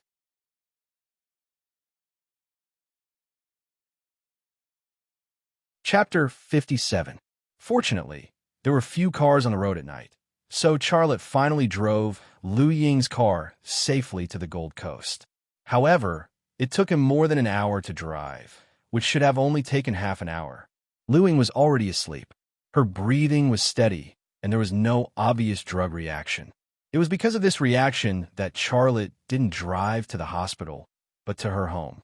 According to Lu Ying's reaction, he guessed that the middle-aged man had probably drugged her with sleeping powder or some kind of psychedelic powder. It wouldn't be life-threatening. Charlotte carried Lu Ying into her dormitory, then took off her shoes and carried her to the bed. At this time, Lu Ying suddenly showed signs of waking up. She muttered, "Honey, I want you to hug me." A woman in her early 30s could still act coquettishly, and her voice was sweet and soft, no less than that of an 18 or 19-year-old girl. Coupled with her beautiful face that was rosy and fair, tender skin, and attractive curves, Charlotte almost couldn't help but give her a hug. However, Charlotte resisted in the end. After putting Lu Ying on the bed, he found her cell phone in her handbag. The text message was still there, So he called the number that sent the text message. Sorry, the number you have dialed does not exist. There was a system notification on the cell phone. Charlotte wasn't surprised by this situation. It was impossible for the other party to send such a text message with a cell phone that could be traced to his identity. Charlotte sat on the edge of the bed, feeling a little uncertain. Should I call the police or wait for the other party to contact me next time? If the other party sent such a threatening text message to Lu Ying, they must have expected the possibility of Lu Ying calling the police. However, they still sent it, which meant that they weren't afraid of Lu Ying calling the police. However, if he didn't call the police and waited for the other party to contact him next time, it would be too passive. After hesitating for a while, Charlotte took out his cell phone and prepared to call Jiang Rui. Although Jiang Rui wasn't in charge of this case, she was from the same branch after all. With her help, the situation would be much better. But just as Charlotte opened the contact page, someone suddenly appeared on his back. His back was pressed tightly by a soft object, and a pair of hands wrapped around his neck, hugging him tightly. A cherry-like mouth appeared beside his ear, and she said to him, "Hubby, why aren't you sleeping yet? How long do you want me to wait?"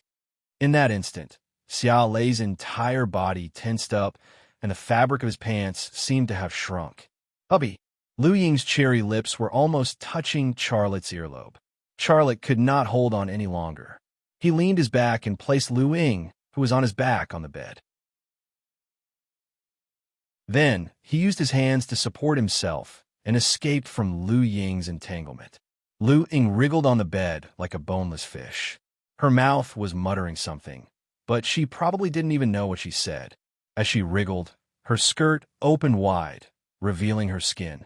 It was an indescribable, mature, and seductive feeling. Charlotte smiled bitterly and shook his head. He took his phone and left her room. He didn't dare to stay in her room anymore. She had always treated him as her husband and wanted him to sleep with her no matter what.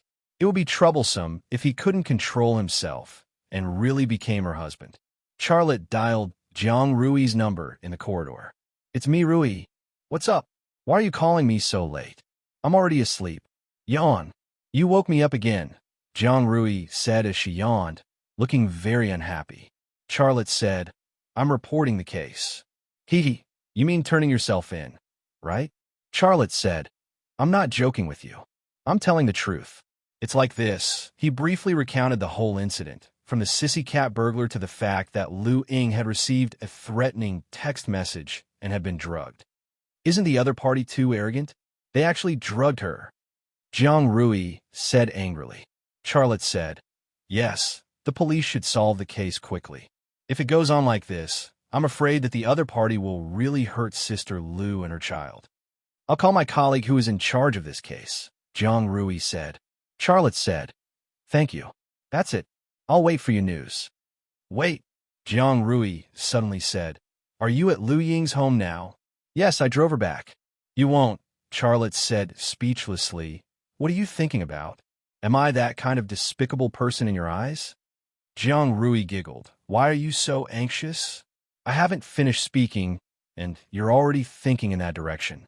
What I want to say is, was it you who drove her home?" "Of course it was me. By the way, return my car to me tomorrow. I could drive on the road now." "Hello? Why can't I hear what you're saying? Hello? What kind of signal is this? I'm going to complain to the telecommunications company tomorrow." Jiang Rui suddenly hung up the phone. Charlotte stood in the corridor for a long time and didn't come back to his senses. When he returned to Lu Ying's dormitory, Charlotte was shocked by the scene in front of him. The floor beside the bed was full of things that Lu Ying had thrown away. Her evening dress, her stockings, She was rolling around on the bed, calling for her husband. The scene was so stimulating that he wanted to have a nosebleed. Obviously, her hallucinations didn't weaken over time, but became stronger. Charlotte quickly walked over and covered her with the quilt. Then, he pressed her shoulders across the quilt to prevent her from moving. Lu Ying struggled a few times, but couldn't get rid of him. Slowly, her strength was almost exhausted. Finally, she calmed down. Charlotte followed her to the bathroom. He wet a towel and gave it to Lu Ying. Then, he went to the kitchen to make her a glass of orange juice and fed it to her. After all that, Lu Ying fell into a deep sleep, but he was exhausted from all the torment. Finally, he was sleepy and fell asleep on the side of the bed.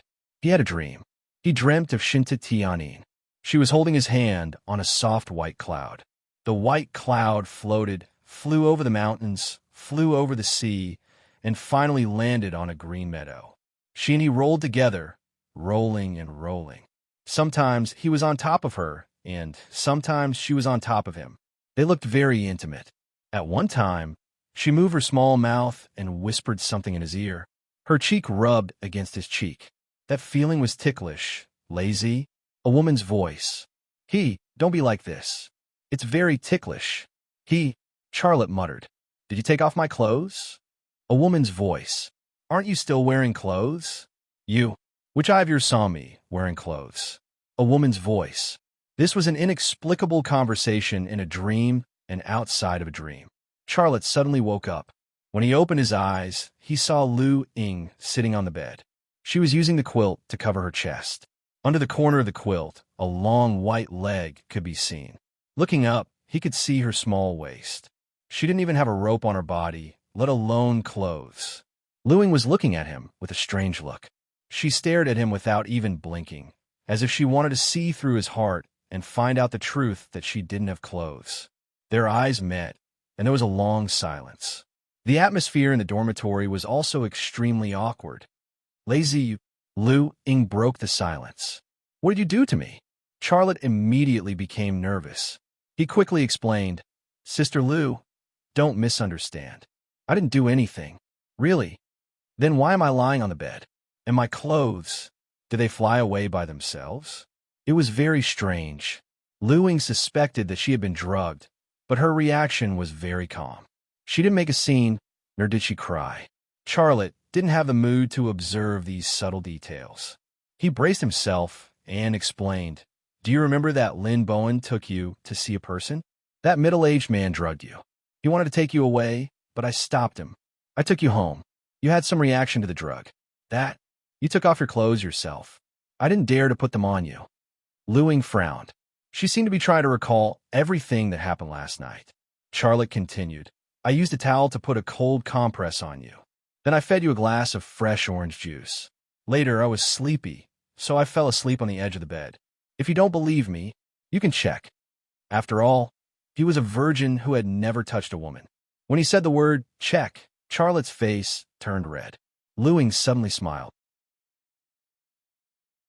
She said with a smile, Tell me, where should I check? Check. Charlotte couldn't continue. I'm just teasing you. Lu Ying sighed. It was all thanks to you last night. If it weren't for you, I would have fallen into their hands. Those guys are so hateful. They couldn't steal, so they came to rob. Do they still have eyes for the law? Charlotte finally breathed a sigh of relief. I've already called the police for you. The police will intervene. What can the police do without evidence? Lu Ying wasn't optimistic that the police could solve her problem. Charlotte said, If only we could catch that sissy. He would definitely confess to the person who ordered him. But it's too difficult. I didn't expect Lin Bowen to collude with others to harm me. I must fire him. Lu Ying's emotions were a little out of control. She hit the mattress with hatred. But the moment she hit the mattress with her fist, the quilt in front of her chest fell. Charlotte quickly looked away. Lu Ying's face suddenly turned red. She hurriedly pulled up the quilt to cover her chest. The two of them fell into an awkward silence again. The housekeeper's voice suddenly came from outside the door. Boss, the police are looking for you. They say they want to understand the situation. Lu Ying then came back to her senses. Ask them to wait for a moment. I'll be right down. Charlotte quickly got up and walked away. As he walked, he said, I'll wait for you outside. Wait. Lu Ying suddenly stopped him. Charlotte was inexplicably nervous. Is there anything else? Lu Ying blushed and pointed to a piece of lace that had fallen on the carpet. She stammered. Can you pass that to me? Charlotte was speechless. The police officers who came were the same ones from last time. They weren't from the Jiang Rui branch, but their arrival was related to Jiang Rui. After receiving Charlotte's call last night, Jiang Rui had called her colleague who was in charge of the case. The colleague had sent someone to check on the situation early in the morning. The two police officers gave Charlotte and Lu Ying their statements, and then left. Investigate, investigate. After seeing the two police officers off, Lu Ying said unhappily, "That's all they can say. They don't have any actual actions." Charlotte said, "Sister Lu, you have to complete the patent application as soon as possible. Also, Lin Bowen really needs to be fired. I have to speed up the production of parts for you and try to complete the patent application and get the first batch of products on the market. As long as the patent application is completed and your products are on the market, they won't be able to do anything." Lu Ying frowned and said, "I also want to complete the patent application as soon as possible, but that process takes time." Just then, Lu Ying's phone suddenly rang. After answering the phone, Lu Ying suddenly sat on the ground.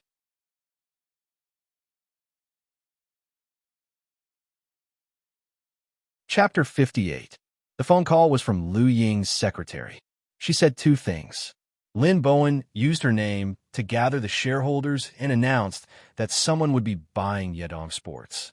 The second thing was that there was a problem with the patent office. The patent office rejected her patent application on the grounds that the application materials were incomplete and asked her to prepare the application again. Just one phone call and two things had crushed Lu Ying like two mountains. Why? Why? On the way to Yedong Sports, Lu Ying kept repeating this sentence. Her tears never stopped. Her husband was dead, and the fruits of his labor were about to be taken away. What's worse was that her position in the company was in danger. Faced with these things, she was already on the verge of collapse. Charlotte comforted her. "Sister Lu, don't worry. Maybe it's not as bad as you think. Maybe the materials are incomplete. You can just prepare the application again." Lu Ying cried, "Don't comfort me. Sob. Someone must have used his connections to suppress me and prevent the patent application from going through. Sob. The guy might have gotten what he wanted.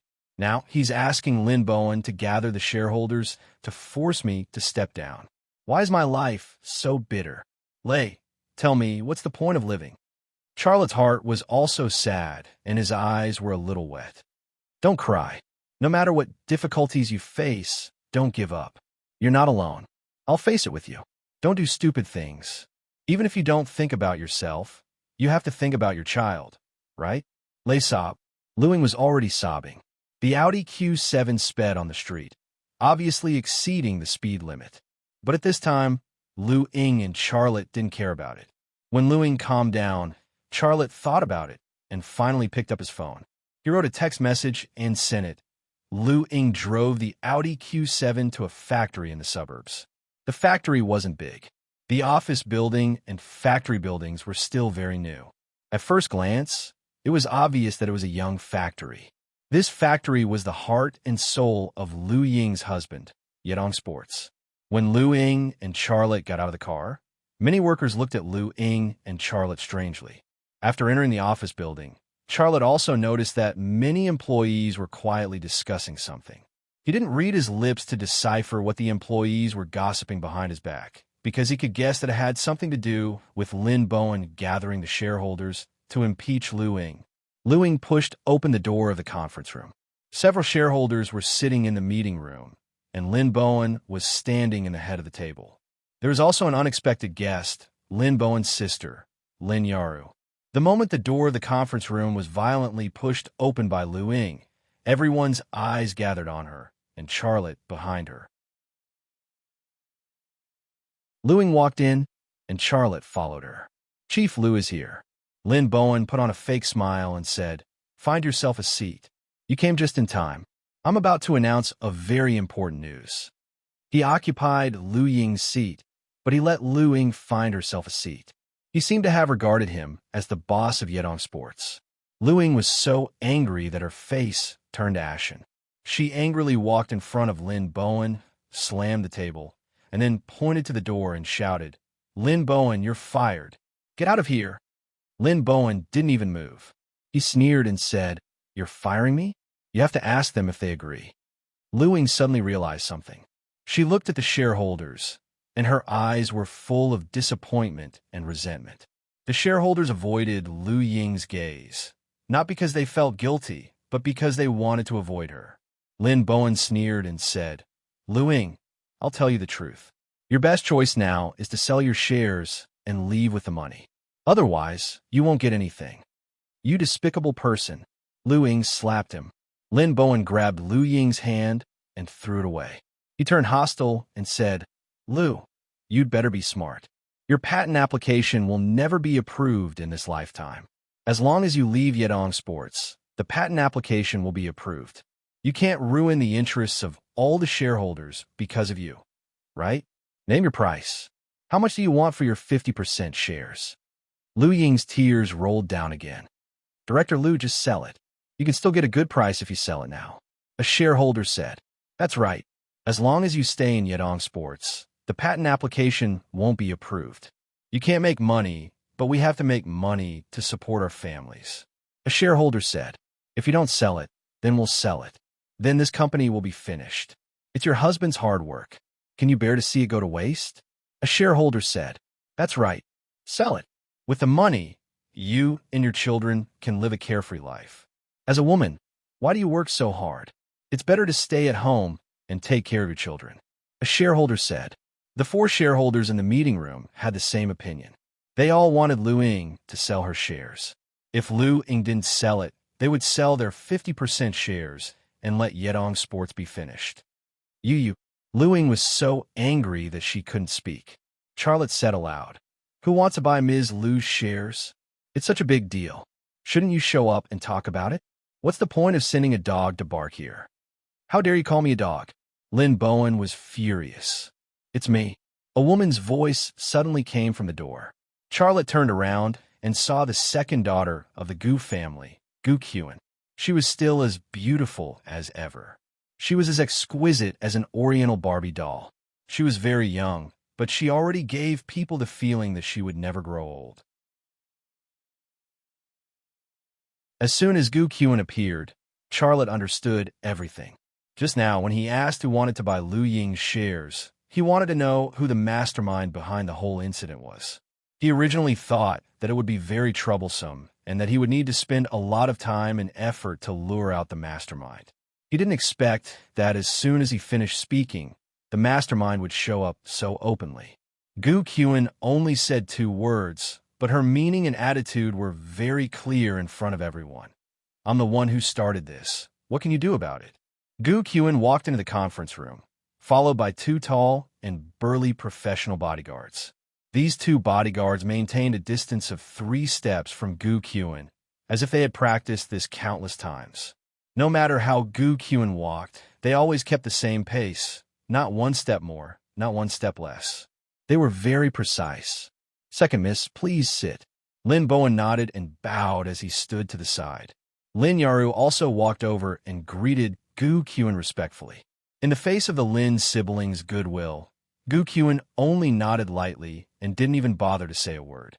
The 4 shareholders of Yedong Sports all stood up and said respectfully, Hello, Second Miss Gu. This kind of attitude was as obedient as a grandchild. As the boss of Yedong Sports, Lu Ying had never seen this kind of attitude. As soon as Gu Qun appeared, Lu Ying's fighting spirit disappeared completely. She looked at Gu Qun with empty eyes, and her mind was also blank. Gu Qun sat down on the seat that was supposed to be Lu Ying's. She looked at Lu Ying and said with a smile, Chief Lu, I don't care what you're thinking because I don't care at all. I only have one goal in coming here, and that is to either buy out their shares or buy out your shares. I think it's more appropriate for you to leave, so state your price. Lu Ying didn't react at all. It was as if her soul had gone to another world. Lin Yaru snorted coldly. Lu Ying, Second Miss Gu is talking to you. Didn't you hear her? Lin Bowen also interjected, You should sell your shares. The total assets of Yedong Sports is less than 50 million yuan, and Second Miss Gu only bought half of the shares for 20 to 30 million yuan. Her car costs more than 10 million yuan, so why would she care about this little bit of money? If Second Miss Gu buys out the shares of other shareholders, she will let the company rot. You won't get a single cent, and you might even end up with a huge debt. Second Miss Gu will buy out your shares, and you can take the money and leave. The company will continue to operate. Isn't that good? Just then, Charlotte's phone rang with a text message notification. He followed her to a corner of the conference room and opened his phone to check his text message. I, I. Lu Ying couldn't finish her sentence, and tears started flowing out of her eyes again.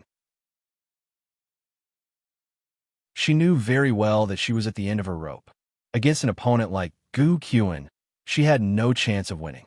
Not even 1%. She knew very well what Gu Qian had done. First, he had sent a thief, and when he failed, he had invited her to the Gu family's private club to drug her.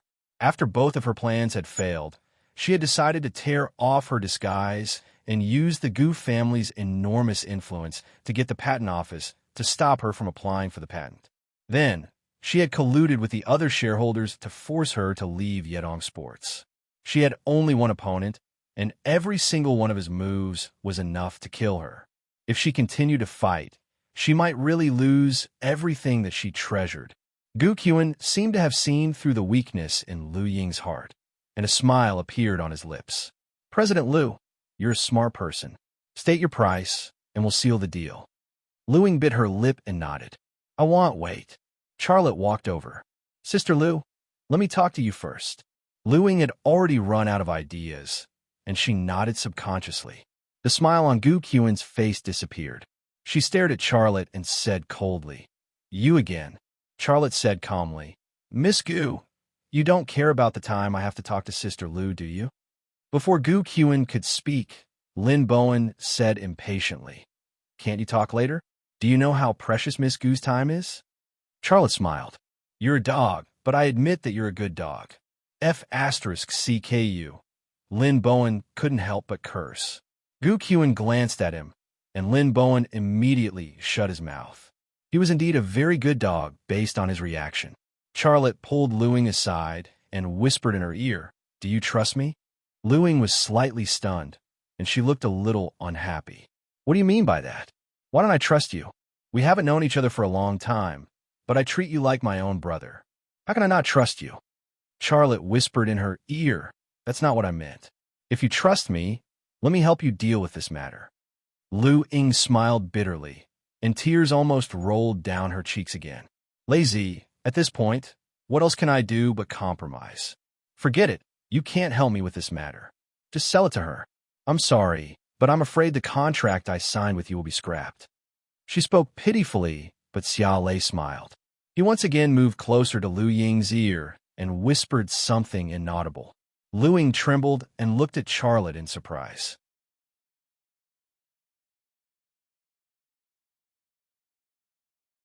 Chapter 59. Are you done yet? Gu Qian quickly lost her patience. She waved her hand, and one of the bodyguards behind her walked to her side. He opened his briefcase and took out 2 documents, placing them in front of her. She had even prepared the contract. In her eyes, Lu Ying was like a fish on a chopping board. She could chop her up however she wanted. Lu Ying said timidly, I'll let Charlotte represent me to talk to you. He's representing you? Gu Qian frowned slightly. Charlotte walked over. I'm only talking to you about the acquisition. The signature will still be signed by President Lu. Is that okay? Gu Qian shrugged. It doesn't matter. Tell me, what price do you want? Charlotte said, 50 million. Gu Qian said sarcastically, Have you gone mad from poverty? The entire Nice Moves sports equipment company is only worth 50 million. You want me to pay 50 million for half of the shares? Charlotte said, The entire Nice Moves sports equipment company is indeed only worth 50 million. But you've done so much and tried so hard to get it. This proves that it's worth more than 50 million in your eyes. You want to buy it, and President Lu is willing to sell. You don't care about 25 million, do you? Gu Qian smiled coldly. I wouldn't spend it like this no matter how much money I have. She pointed at the other 4 shareholders and said, 25 million. If you don't sell, I'll buy theirs and let this company rot. Charlotte smiled. I heard that rich people are willful. I didn't think that was true. If your goal was to let the company rot, you wouldn't have sent that sissy to steal the patent, would you? You wouldn't have asked your subordinates to drug President Lu, would you? You xia brat, watch your words. Some things require evidence. Lin Bowen said, Or I'll sue you for slander. Charlotte said flatly, We don't have any evidence, so we can't do anything to a big shot like you, second Miss Gu. We just want to sell for a good price. That's all. Gu Qian said, 25 million. I won't add a single cent, Charlotte said. Then there's nothing to talk about. Buy their shares and let this company rot. Gu Qin glared hatefully at Charlotte. 30 million. This is my final offer. Charlotte shook his head. 40 million. This is my final offer. If you give me 40 million, Nice Move Sports Equipment is yours. Don't push your luck. Gu Qin looked like an obedient and cute girl, but when she was angry, she was extremely fierce like a little tigress. The two bodyguards glared at Charlotte as well. As long as Gu Qin gave the order, they would attack. Lu Ying, who was standing next to Charlotte, felt as if she was on a roller coaster ride. Just now, when Gu Qin had insisted on only 25 million, she had wanted to sell it. However, under Charlotte's insistence, Gu Qin had actually increased the price to 30 million. She was secretly glad that she had not interrupted Charlotte's negotiations.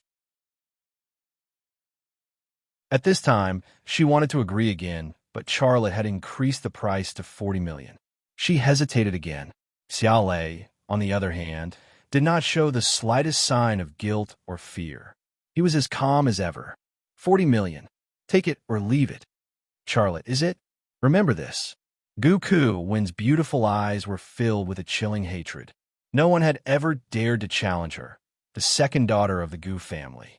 Charlotte was the first. Charlotte smiled. Miss Gu, I know what kind of person you are to threaten a mother with a child. I also know how the Gu family got rich. I can't afford to offend you, and I can't afford to offend the Gu family, but I'm not afraid of you. If you want to go against me, then you must kill me. Otherwise, I will go to hell with you. Gu Qin was so angry that she laughed. You dare threaten me? Charlotte shrugged. I'm just speaking the truth. I don't have anything to lose. It's just a worthless life. The two bodyguards moved. Gu Qin raised her hand, and the two bodyguards returned to their original positions. Gu Qin said, 40 million. Deal. President Liu, look at the contract. If there are no problems, then sign it. However, Lu Ying did not seem to hear Gu Qin's voice. She stood there without moving. Charlotte touched her gently with the back of his hand. Only then did she come back to her senses and take a look at the contract. Gu Qin said mockingly, CEO Liu, I wonder if you've raised a good dog or a pretty boy. You. Lu Ying's face turned red. She wanted to curse but did not dare. She stammered for a long time before spitting out. We are not what you think. Lin Bowen snorted and said disdainfully, Don't make it sound so nice. I'm not blind. If he didn't see that you're single and rich, would he help you like this? Who knows? Maybe you two have already done it. Ha ha ha. Lu Ying was so angry that she trembled. You're shameless. The him Lin Bowen was referring to was Charlotte. His words were also very unpleasant, but Charlotte did not show any signs of anger. He only smiled faintly. Lin Bowen, let me give you a piece of advice. Even a dog has to look at its owner. Don't get slaughtered and eaten while you're still dreaming of being rich. Say that again. Lin Bowen rolled up his sleeves and looked like he was going to fight with Charlotte. Gu Qin glared at Lin Bowen again, and Lin Bowen shut his mouth again. Lu Ying finished reading the contract very quickly. She put it down and took out a bank card from her wallet. She handed it to Gu Qin. Transfer 40 million to this account. I'll sign it immediately when I receive the money. Gu Qin glanced at the bank card in Lu Ying's hand, but did not even bother to reach out her hand. She said, Yaru, transfer 40 million to her card. Lin Yaru nodded and took the bank card from Lu Ying's hand. She opened the MacBook she was carrying and operated it. 40 million. This was a fortune that ordinary people could only dream of having. But for the second miss of the Gu family, Gu Qin, this was just a small sum of money. Buying Lu Ying's shares was like buying a car at a car show. Lin Yaru quickly completed the transfer. Lu Ying also received a text message notification. She picked up the pen and signed the contract. Gu Qin also signed the contract and casually threw the pen on the table. She looked at Lu Ying and suddenly smiled. Do you know how much your company is worth? 50 million, said Lu Ying. Gu Qin shook her head and smiled even more happily. No. It's worth at least 100 million US dollars. Huh? Lu Ying was stunned. The other four shareholders were also very surprised. There was unwillingness and regret in their eyes. Gu Qin said, Don't regret it. You've already sold it. There's no use regretting it. Lu Ying glanced at the four dejected shareholders and suddenly understood. So you bought their shares a long time ago. Were you just acting with them? You lied to me. Gu Qian said, all is fair in war. Haven't you heard of this saying? Now, that nice move sports equipment company is mine. I'm not afraid to tell you that the automatic surfboard your husband developed is really an amazing project. There's no product like it in the world right now. Once it's released, it will take the world by storm. When I said it was worth $100 million US, I actually underestimated its value. Ha ha. Lu Ying was about to say something, but was held back by Charlotte. Gu Qian looked at Charlotte, her eyes full of provocation. You said that I raise a good dog. It's not nice to hear, but Lin Bowen did make this deal happen. I didn't know that Nice Moves Sports Equipment Company had such a project, but I was moved when I heard about it. I also want to have my own company. I want my father and brother to see that I can still succeed without them. Charlotte said, so your way to success is to steal from others? You're really something. This is business. The winner takes all. A win is a win, a loss is a loss. I don't care what methods I use. Charlotte said, robber's logic. Gu Qian stopped talking to Charlotte. She glanced at Lin Yaru and said, call the other side and let the patent application go through. Lin Yaru responded and took out her phone to make a call. What are you all still standing here for? Get out. Gu Qian pointed at the door of the meeting room. This has nothing to do with you anymore. Let's go, Sister Lu. Charlotte nudged Lu Ying with the back of his hand. Lu Ying followed Charlotte to the door of the meeting room. Charlotte's footsteps were very fast, so she couldn't help but speed up as well.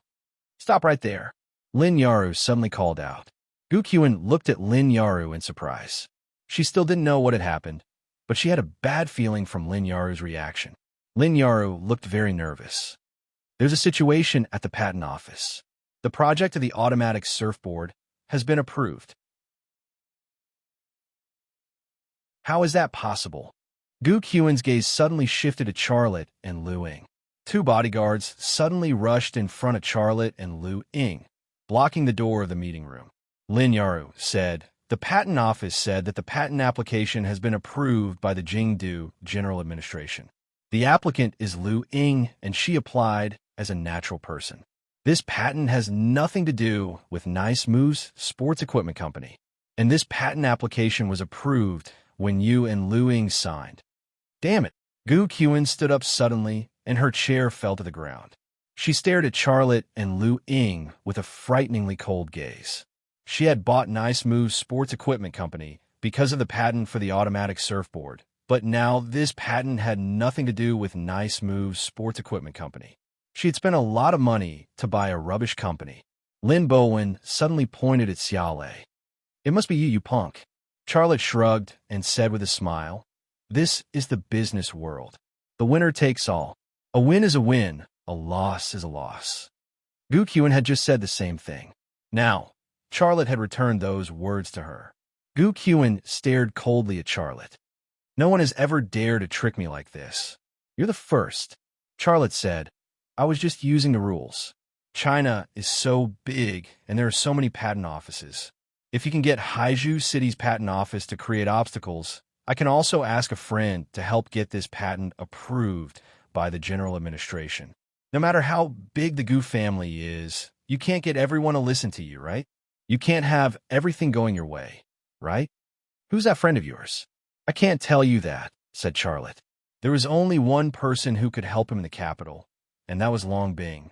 On the way here, he had sent a message asking for Long Bing's help. The content of the message included Lu Ying's identity information and the patent application number for the automatic surfboard. Although Haizhu City's patent office had not approved Lu Ying's patent application, the information and application number could be found in the General Administration system. With Long Bing's identity and ability, if she could get Jiang Rui to be the director, how could she not be able to do something like this? Refund the money, Lin Bowen said fiercely. Shut up. Gu Qian slapped Lin Bowen's face. There was a crisp slap, and his face burned with pain, but Lin Bowen did not dare to make sound. Move aside and let them go, said Gu Qian. Charlotte was slightly stunned. He had thought that it would take some effort to get out of here. He was even prepared to fight, but he did not expect Gu Qian to let him and Lu Ying leave just like that. Gu Qian looked straight at Charlotte. But you have to remember that I won't just let this go. I will find out who that friend of yours is, and then do what I have to do. Charlotte said, I'll give you a piece of advice. You better not mess with her. Get out. Gu Qian suddenly roared. Lu Ying grabbed Charlotte's hand and dragged him out of the meeting room.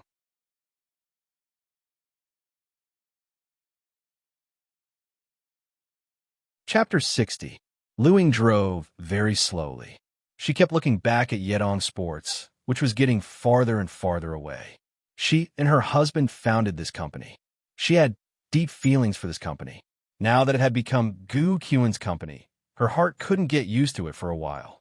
Charlotte didn't urge her to drive faster. He just sat quietly. Ring, ring, ring. Ring, ring, ring. Charlotte took out a cell phone, glanced at it, and answered the phone. Today. Thank you. The phone call was from Long Bing. You owe me a favor. When necessary, I will let you return it to me, said Long Bing. Charlotte smiled bitterly. What do you want me to do for you? We'll talk about it later. Long Bing said, you have to be careful. Gu Qian is famous for being ruthless in the capital. Don't be fooled by her appearance. Charlotte said, I can see that she is a poisonous snake. The pattern of a poisonous snake is usually very beautiful. That's all. Contact me next time. Hello. Charlotte wanted to ask about Xia Shui's situation, but Long Bing had already hung up. Lu Ying took back her gaze. She tentatively said, Lei, is the friend who helped you on the phone? Can you tell me who she is? I want to thank her. Charlotte said, she is a very strange person. You don't have to worry about her. Lu Ying said, how can I do that? She helped me so much, and I don't even have anything to say. Isn't that unreasonable? Charlotte said, you really don't have to worry about her. I will tell her. Lu Ying said, she must be a big shot. What does she do? Charlotte smiled bitterly. You may not believe it, but I don't know what she does. Lu Ying was very surprised. How is that possible? Charlotte shrugged. See, I told you wouldn't believe it. Lu Ying followed and said, no, I believe it. If someone else said this, I definitely wouldn't believe it, but you said it. I believe you. What do you plan to do? Charlotte changed the topic. Lu Ying thought for a moment and said, let's do it together. Charlotte was taken aback. I'll work with you? Lu Ying nodded. Yes, let's do it together. I thought about it very clearly. If it weren't for you, the patent for the surfboard would have been Gu Qian's and my company would have been hers. You helped me keep it, and I want to share it with you. I'm going to use the money that Gu Qian gave me to start a new company. You're going to work with me. Don't worry, there will be plenty of benefits for you. Tell me, how many shares do you want? No. I can't take your shares. Charlotte refused flatly. Lu Ying parked the car on the side of the road. She looked at Charlotte with eager and surprised eyes. Lei, you just heard from Gu Qian that this project is worth at least 100 million US dollars. If converted to Chinese currency, that would be more than 600 million US dollars. Don't you have an idea of how much 100 million US dollars is? Charlotte smiled. My math grades are good. Of course I know how much 100 million US dollars is. But that's just theoretical data. It doesn't mean much. Gu Qian said that just to annoy us. If you want to turn your project into 100 million US dollars, there are too many things that need to be done. It might take several years. Even if it's only a theoretical amount of wealth, if you and I do it together, we can definitely make a lot of money. Aren't you tempted? Charlotte thought for a moment and said, I'd be lying if I said I wasn't tempted. I also want to make money, but how about this? Give me a day to think about it, and then I'll tell you my decision. What do you think? Such a big matter must be carefully considered before making a decision. What's more, he had his own entrepreneurial plan. If he joined Lu Ying's new company, his own plan would be disrupted. Lu Ying said, you are a very capable person. If you and I do it together, we will definitely succeed. How about this? If you work with me, I'll give you 20% of the shares. Think about it, and tell me your decision after you've thought about it. This was equivalent to buying shares. Even if Lu Ying only used the 40 million that Gu Qian gave her to start a new company, the 20% shares would be worth 8 million. This was just an initial number. Once the automatic surfboard went public, the wealth of the new company would also accumulate like a rolling snowball. It would be difficult to calculate how much the 20% shares would be worth. Charlotte was very tempted, but he was also very clear that Lu Ying was a smart woman. She was so enthusiastic to pull him into the company, definitely not just because she wanted to repay him. She liked his ability and the fact that he could make the parts of the automatic surfboard. If he didn't have these, she would probably give him some money to express her gratitude. "Well, I'll think about it," Charlotte said. "Well, then accompany me to look at the land. To build a new company, I have to find a suitable piece of land." Lu Ying looked at Charlotte expectantly. "Okay, I'll accompany you to look at the land." Charlotte readily agreed. Anyway, he also had plans to upgrade the Thunder Horse studio into a small company, so it was a good time to learn some experience. Lu Ying lit the fire and watched the car drive to the suburbs. The land price in the urban area was too high, so there was no need to look. That day, Charlotte spent almost all of his time on the road. He followed Lu Ying to look at many pieces of land, and he also learned some experience from Lu Ying. Lu Ying took a fancy to a piece of land that was for sale in a rural area. The location was relatively remote, but the transportation was convenient. This piece of land was 20 acres, priced at $3 million, which was suitable for building a small light industrial factory. However, Lu Ying had not formally negotiated with the local government.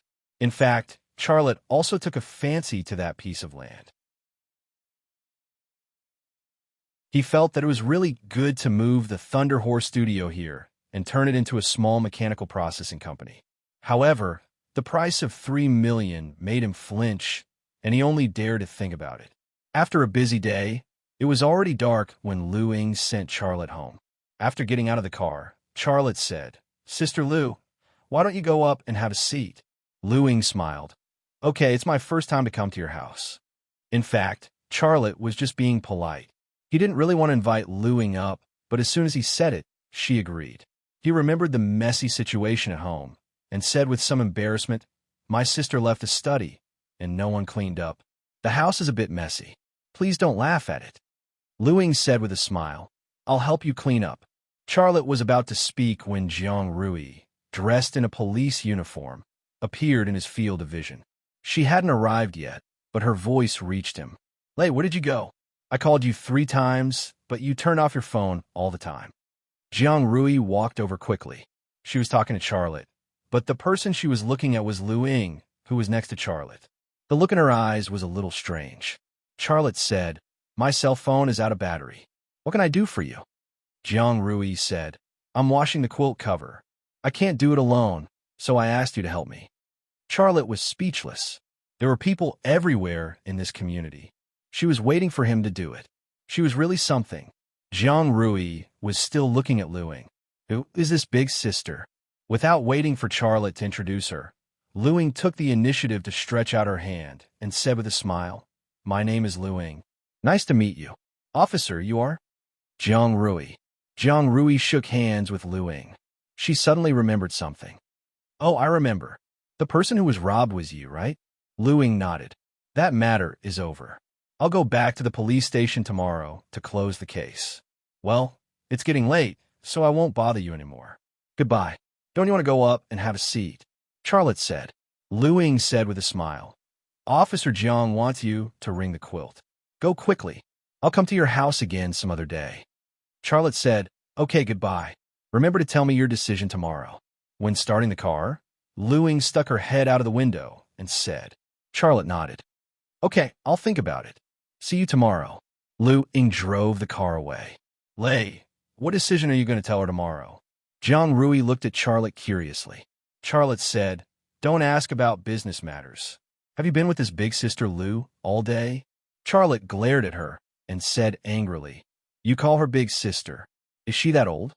Jiang Rui said, "She's a woman in her 30s. If she's not a big sister, then what is she?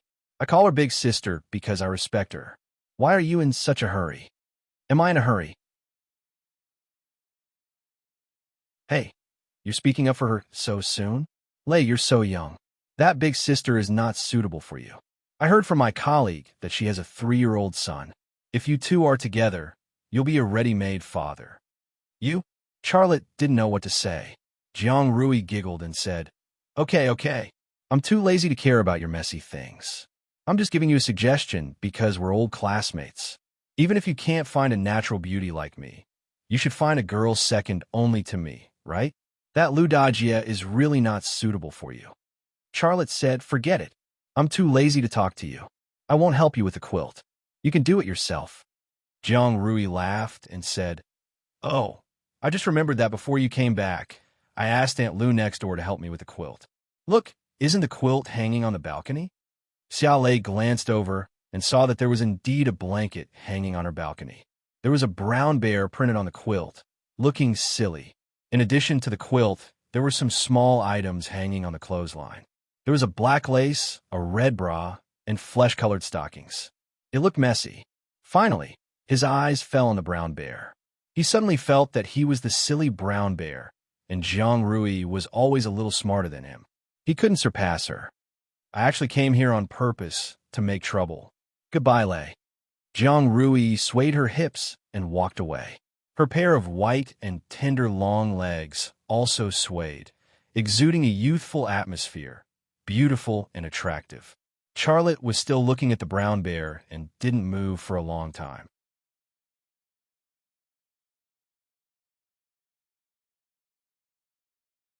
Chapter 61. Xiao Shui, I'm back, Charlotte said instinctively as he opened the door. No one responded in the house. It was silent. Charlotte then remembered that Xia Shui was already studying in the capital and was not at home. He shook his head and smiled wryly.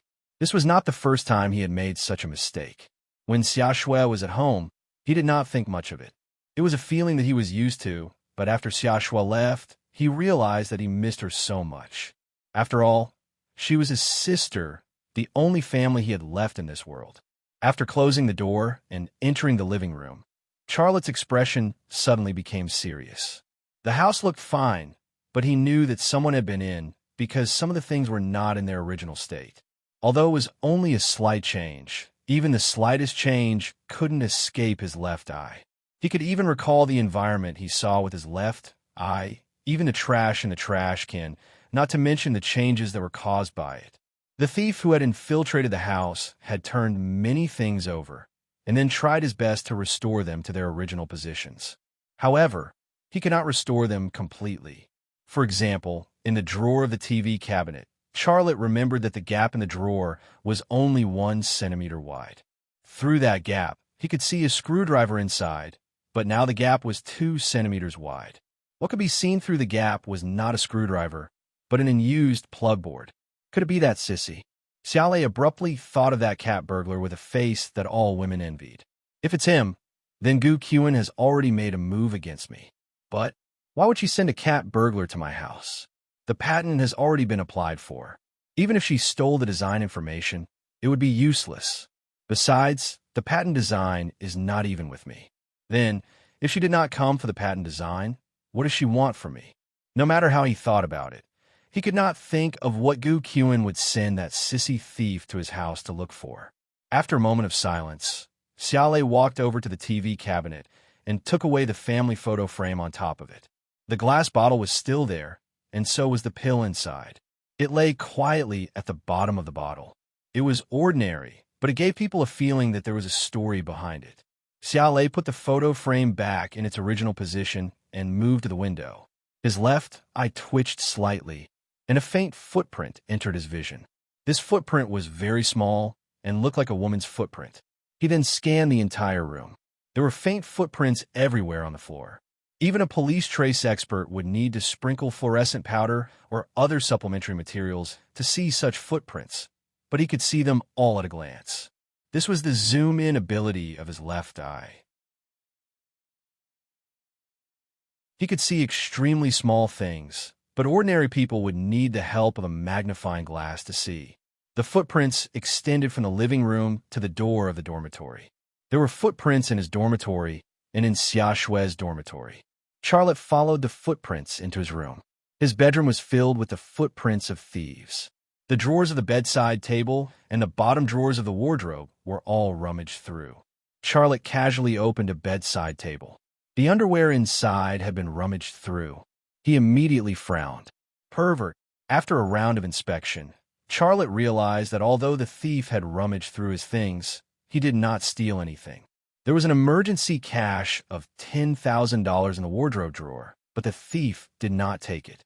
A thief who did not steal money must have some other motive. Charlotte then went to his sister Xia Shui's room. The situation was more or less the same. The thief had rummaged through all the drawers, but did not steal anything. After a round of inspection, Charlotte's gaze suddenly fell on a desk under the window. That was Xia Shui's desk. There was a large stack of revision materials for the college entrance exam on it. There was also a photo frame with Xia Shui's graduation photo in it. However, what he was looking at was not the brightly smiling Charlotte in the photo, but an X drawn on the glass of the photo frame with a red marker.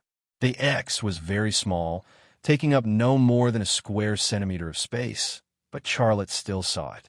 In his left eye, a square centimeter of space would be as eye-catching as a house. This X was drawn on the photo frame, and below it was Xia Shui's forehead. It was not hard to understand what it meant. It was a threatening signal. Charlotte's face was livid. He clenched his fists, and after a while, he gritted his teeth and said, "Gu Qin, I don't care who you are. If you dare to hurt my sister, even a strand of hair, I will take your life." After his father's mysterious disappearance, Charlotte's role in this family was no longer just that of an older brother, but also that of a father. If anyone wanted to hurt Xia Shui, he would definitely fight with his life on the line. Even the second daughter of the Gu family was no exception. In the end, the thief had left through Xia Shui's window because the footprints on the windowsill pointed outwards. Charlotte's heart skipped a beat, and he followed her out of the door. He went downstairs and followed the footprints left by the thief. The footprints became fainter and fainter, and some of them were covered with other people's footprints. He followed the thief to an alley behind the neighborhood. The footprints disappeared, and there was a motorcycle tire track on the ground, leading to the other end of the alley. The thief had left on a motorcycle. Charlotte changed his direction and followed the tire tracks of the motorcycle and continued to follow the thief. At the end of the alley was a street, and the motorcycle tracks extended along the street. Some places were obvious, while others were invisible. Charlotte walked on the street for 20 or 30 meters before giving up. The street was full of tire tracks. There were cars, motorcycles, and even electric scooters. They ran over each other and were mixed together. It was impossible to tell who was who. Also, he had a very strong reaction to using his left eye's ability continuously. He was dizzy, and his vision was blurry, and his limbs were weak. If it was a simple environment, he might have been able to keep tracking, but on the road with traffic, he definitely couldn't continue. After resting for a few minutes, Charlotte returned to the neighborhood. He didn't go home, but knocked on Jiang Rui's door. Jiang Rui had just finished exercising. She was still wearing Adidas sports shorts and a tight vest. The soft elastic cotton fabric clung tightly to her skin, like her second skin. The exercise made her sweat. Crystal beads of sweat could be seen everywhere on her white and tender skin. The beads of sweat also wet her sports shorts and tight vest, making them hazy and transparent. In this way, some places were outlined by the wet fabric. They didn't know how to speak, but they seemed to be using a language full of provocation to say witty and bashful words. It was extremely seductive and alluring. Charlotte didn't know where to look. Jiang Rui was natural and generous. She wiped her forehead and then her chest with a towel and said, "You knocked on my door in the middle of the night. What would the neighbors think if they saw you?" Charlotte awkwardly coughed and said, "We've been like this for so many years. They're used to it. They won't think too much. I'll get the car. Give me the keys. I'm going out to do something." "What are you going to do?" Jiang Rui's tone had a hint of suspicion. Charlotte said, "Don't worry about it. Just give it to me. Don't tell me you're going to find a woman. If you get caught by the anti-pornography and anti-legal activities group, don't say you know me." Jiang Rui said, "Charlotte, wait for me. I'll get the keys for you." Jiang Rui turned around to get the keys. Charlotte looked at her back. She had a small waist, a perky butt, and long legs. She was indescribably youthful and beautiful. In that instant, Jiang Rui's shorts and tank top flew away with a whoosh. Charlotte closed his eyes and lowered his head. He thought to himself, why can't I control my eyes when she's here? In terms of beauty, Shinda Tianyin was far more beautiful than Jiang Rui. However, he had never used his X-ray vision on Shinda Tianyin's thoughts and desires. However, when it came to Jiang Rui, he couldn't help it. This seemed to be something that couldn't be solved. Jiang Rui quickly brought back a car key. However, it wasn't the key to the Great Wall H6. It was the key to her old Volkswagen Polo. Charlotte held the car key. After a while, he said, "This is your car key. I want mine. Take it. If you don't want it, forget it." Jiang Rui said angrily. Everyone in the bureau said that I changed to a new car. I also agreed. You can't let me drive the old car to work, right? I'm the bureau chief. The bureau chief has to respect the bureau chief. Lend me your car for a few years. Lend for a few years? Charlotte didn't know how to talk to her. In short, he was not normal. It's settled then. Go do your work. I won't talk to you anymore since you're a man and a woman alone, said Jiang Rui. She slammed the door shut without waiting for Xia Lei to speak. Charlotte was still stunned at the door of Bureau Chief Zhang's office. He muttered, "A single man and a single woman? A single man and a single woman, my ass.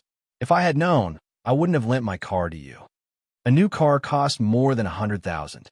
Charlotte drove less than 15 kilometers. Now that the car was taken by Bureau Chief Jiang, it was almost 10,000 per kilometer. Even driving a Bugatti Veyron wasn't so expensive. After a while, Charlotte drove Jiang Rui's broken Polo away from the community. He slowly drove in the direction that he had tracked before. There was no clear direction, and he couldn't follow the traces on the ground, but he stubbornly wanted to try his luck. The probability of finding the thief was no different from finding a needle in a haystack. But even if there was such a slim hope, he didn't want to give up. Whoever dared to threaten him with Xia Shui, no matter who the other party was, he had already provoked him. At this time, it wasn't too late at all. There were many cars on the street, and there were many people strolling on the sidewalk. Charlotte carefully drove the Polo and drove forward aimlessly at a speed of 30 kilometers per hour. His eyes kept searching the streets on both sides and the people passing by. Although he didn't see the thief's appearance, he also had a suspect. That was the sissy he saw at Lu Ying's house that night. So, once he found someone who had similar characteristics to the sissy, he would carefully observe and eliminate them before leaving. The route that Charlotte chose was a straight line without any turns. If he turned, the range would be too large, and it would be impossible to track. He had a hope in his heart that the other party was also walking in a straight line, and then would park the motorcycle on the side of the road. In this case, he had a higher possibility of finding the guy. Of course, this was just a hope. The probability of this happening was very small. The flashing neon lights, the shops on the street, and all kinds of pedestrians shuttled in Charlotte's vision. 2 hours passed, and the straight road came to an end. In front of him was a T-shaped intersection. There was a road to the left, and there was another road to the right. Charlotte didn't know whether to go left or right, so he stopped the car.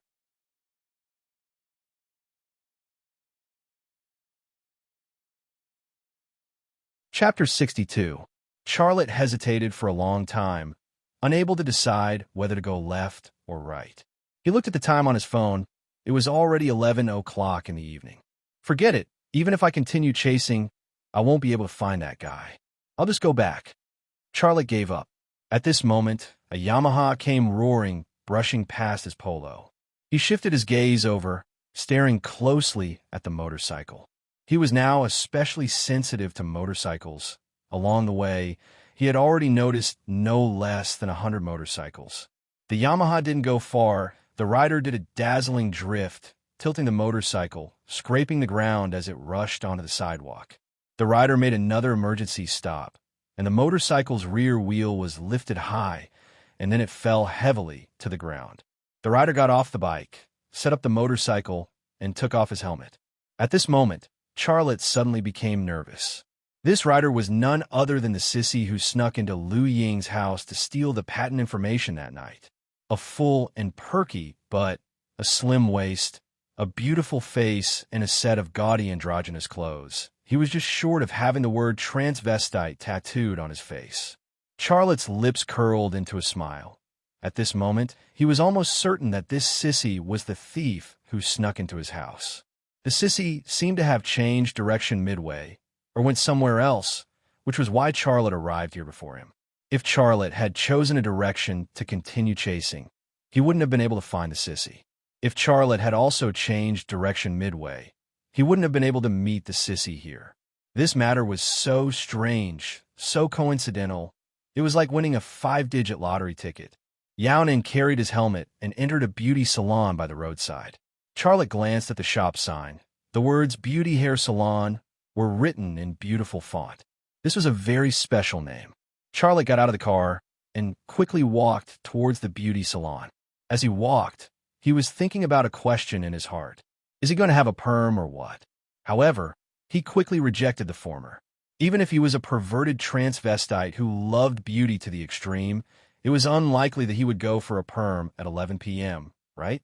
The door to the beauty salon was open, but Charlotte did not enter immediately. Instead, he stood outside the floor-to-ceiling window and watched Yao Nin walk into the work area. There was another woman in the workspace. The woman was wearing heavy makeup and a pair of tight leather shorts. Her buttocks were round and perky. He wore a vest that exposed his navel, and there was a ring embedded in his navel. A black rose was embroidered on her exposed chest, which made her look very evil. The bewitching man and the demonic woman made the hair salon seem abnormal. Xiaolei quietly stared at their lips, trying to decipher their conversation with their lips. "Why did you come back so late?" the woman asked. "I had something to do, don't ask. How's my mom?" The bewitching man said. "Her condition is a bit bad. The doctor wants you to pay and sign tomorrow, then they will arrange the surgery." The woman said, "I understand. Close the door. There are no customers at this time." The bewitching man said, "If I didn't wait for you to come back, I would have closed the door a long time ago," the woman said. Charlotte looked away, turned around, and walked into the door of the beauty salon, and then entered the workspace. The woman suddenly noticed Charlotte walking in and asked cautiously, "Who are you?" The bewitching man suddenly turned around and saw Charlotte with a face full of shock and disbelief. He had seen Charlotte's face before, but Charlotte had never seen his face before. He always thought that Charlotte did not even know what he looked like, let alone find him here. "What's wrong with you? I'm asking you a question. What do you want?" The woman said fiercely. Charlotte pointed at the bewitching man and said with a smile, "I'm looking for him." The bewitching man's expression changed, but he quickly calmed down and said, "Why are you looking for me? Do we know each other?" Charlotte said, "Tell this lady to leave. I want to talk to you about something private." This was already a very obvious hint. The bewitching man was silent for a moment, and then said, "Lon, you go back first. I'll talk to him." The woman called Lon said, "All right, then I'll go back first. I'll come back to open the salon tomorrow morning." The woman called Lon swayed her sexy butt and left, leaving only Charlotte and the bewitching man in the salon. Charlotte's gaze fell on a wall, and on that wall hung a business license. His left eye moved slightly, and the photo and small words on it clearly entered his vision. On the photo was a bald man. His facial features were exquisite, and he was a little too beautiful. The man in the photo was the bewitching man in front of him, and on the business license was his name, Qin Xiang. The man looked bewitching, and even his name was bewitching. However, Charlotte did not expect that the salon was opened by Qin Xiang. When he read the conversation between the two of them just now, he thought that the salon was opened by that woman. Qin Xiang looked straight at Charlotte, her eyes cold. "There's no one else here. What do you want to say? Just say it and get out of here." Charlotte's gaze fell on Qin Xiang's face, and he looked straight into her eyes. "Tonight, it was you who snuck into my house, right?" Qin Xiang's eyes flickered. "I don't even know what you're talking about." Charlotte sneered. "There's no point in pretending. I also know that you were the one who snuck into Lu Ying's house and threatened her with a knife that night, right?" Qin Xiang sneered. "Do you have proof?" "If I didn't have proof, I wouldn't be here." Charlotte said, "My house is full of your footprints and claw marks. How much proof do you want? Qin Xiang's face darkened. In fact, the traces that Charlotte saw with his left eye were not necessarily collected by the police trace experts, but he did not know. Charlotte said, I believe you also know that the police chief lives next to me, and she's a good friend of mine. As long as I call her, she will immediately bring people to arrest you. What do you want? Who asked you to draw a cross on my sister's photo? What do you want? Someone wants you to be smart and not interfere with things you shouldn't interfere with, Qin Xiang said. This was equivalent to tacitly admitting that he had snuck into Charlotte's house and done something. Charlotte suppressed the anger in his heart. What if I don't agree? Qin Xiang said, then I don't know what will happen. I'm just helping someone. I have no grievances with you. Charlotte said, even if you don't say it, I know you are helping Gu Qian. You call her now. I want to talk to her. If you want to talk to her, go directly to the ensemble of heroes. Why are you looking for me? I really don't know how you found this place. Are you a dog? Qin Xiang said sarcastically. Charlotte took out his mobile phone and said, I'm calling my friend to bring people here. You still have some time to make a decision. Qin Xiang laughed. Call the police to arrest me? I'm just a burglar at most, and I didn't steal anything. Even if the police arrest me, they can only detain me for a few days. Do you think you can threaten me by calling the police? Charlotte said, if they detain you for a few days, who will pay for your mother's operation? Who will sign for your mother's operation? You. Qin Xiang's expression suddenly changed. How do you know about my mother's situation? Charlotte did not answer. He began to dial on the screen. The sound of the key echoed between him and Qin Xiang, and each sound seemed particularly loud. After the sound of the key rang 7 times, Qin Xiang suddenly waved his hand and threw the motorcycle helmet in his hand at Charlotte. While dialing, Charlotte had actually been observing Qin Xiang with the corner of his eyes. Qin Xiang suddenly moved, and he discovered Qin Xiang's intention. He moved sideways in time, just in time to avoid the helmet that hit him hard. Go to hell. Qin Xiang took a step forward, jumped up, leaned his upper body back, and kicked out his right leg. His whole body was like an arrow, and the arrowhead was his small foot in vulcanized shoes. Charlotte dodged sideways, and before Qin Xiang fell to the ground, he reached out and grabbed Qin Xiang's right leg, and then threw it hard. Qin Xiang's body was suddenly thrown out, and he hit a mirror. Crash! The mirror was broken, and the ground was full of glass shards. Qin Xiang fell to the ground, and his butt was full of glass shards. In a fight, the person with quick eyes and quick hands often had the upper hand. Charlotte's left eye was a miracle that no one could imagine. Its reaction speed was really unpredictable. In addition, he had fought with Qin Xiang last time, and he had experience, so this time, Charlotte was not worried that he could not win against Qin Xiang. As a matter of fact, this time, Qin Xiang was very embarrassed. Fuck! Qin Xiang rolled up from the ground, and his butt had begun to bleed. He reached out and grabbed a razor, and quickly slashed at Charlotte's chest. Charlotte jumped back and avoided the sharp razor. This knife scared him, and he did not dare to approach Qin Xiang to attack him. Qin Xiang looked back at his red butt and suddenly screamed, I'm going to kill you. He waved the razor and rushed at Charlotte.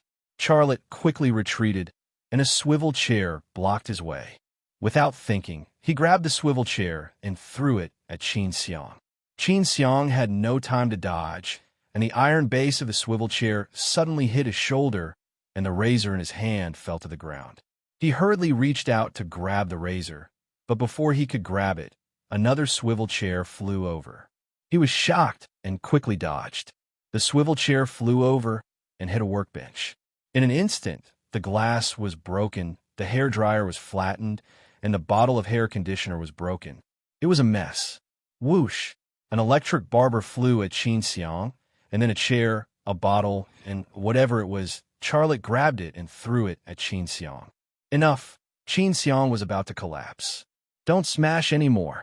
Charlotte stopped, and he looked at Qin Xiang coldly. What did Gu Qian give you? Why are you working so hard for him? A bitter smile appeared at the corner of Qin Xiang's mouth. You're very smart, but you haven't figured out the simplest problem. Gu Qian is from the capital city, and I was born and raised here. We've never met before, so how could I know her? Also, she's a woman who's high and mighty. Is she someone I can befriend? She has as many subordinates as she wants, so why would she need me to deal with you? Charlotte felt that his thoughts were about to be messed up by Qin Xiang. Qin Xiang shrugged. I know you don't believe what I said because that night, I did go to Lu Ying's house to steal something. However, the person who ordered me was not Gu Qian. Although I'm working for Gu Qian, I'm just a small soldier. I'm not even qualified to see Gu Qian. Who is that person? Is he also the one who asked you to draw a cross on my sister's photo to threaten me? Charlotte was eager to know that person's name.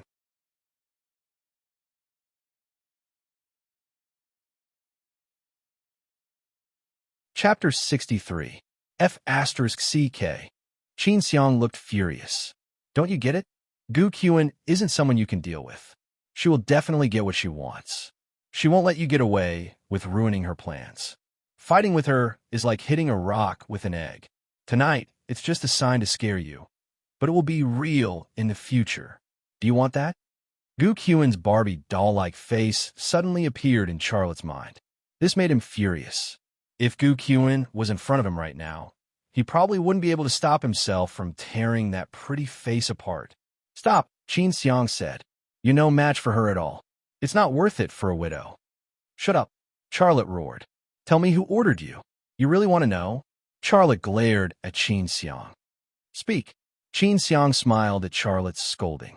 All right, since you want to die so badly, I won't stop you. His surname is He. I don't know his real name, but the people in the underworld call him He Laoqi.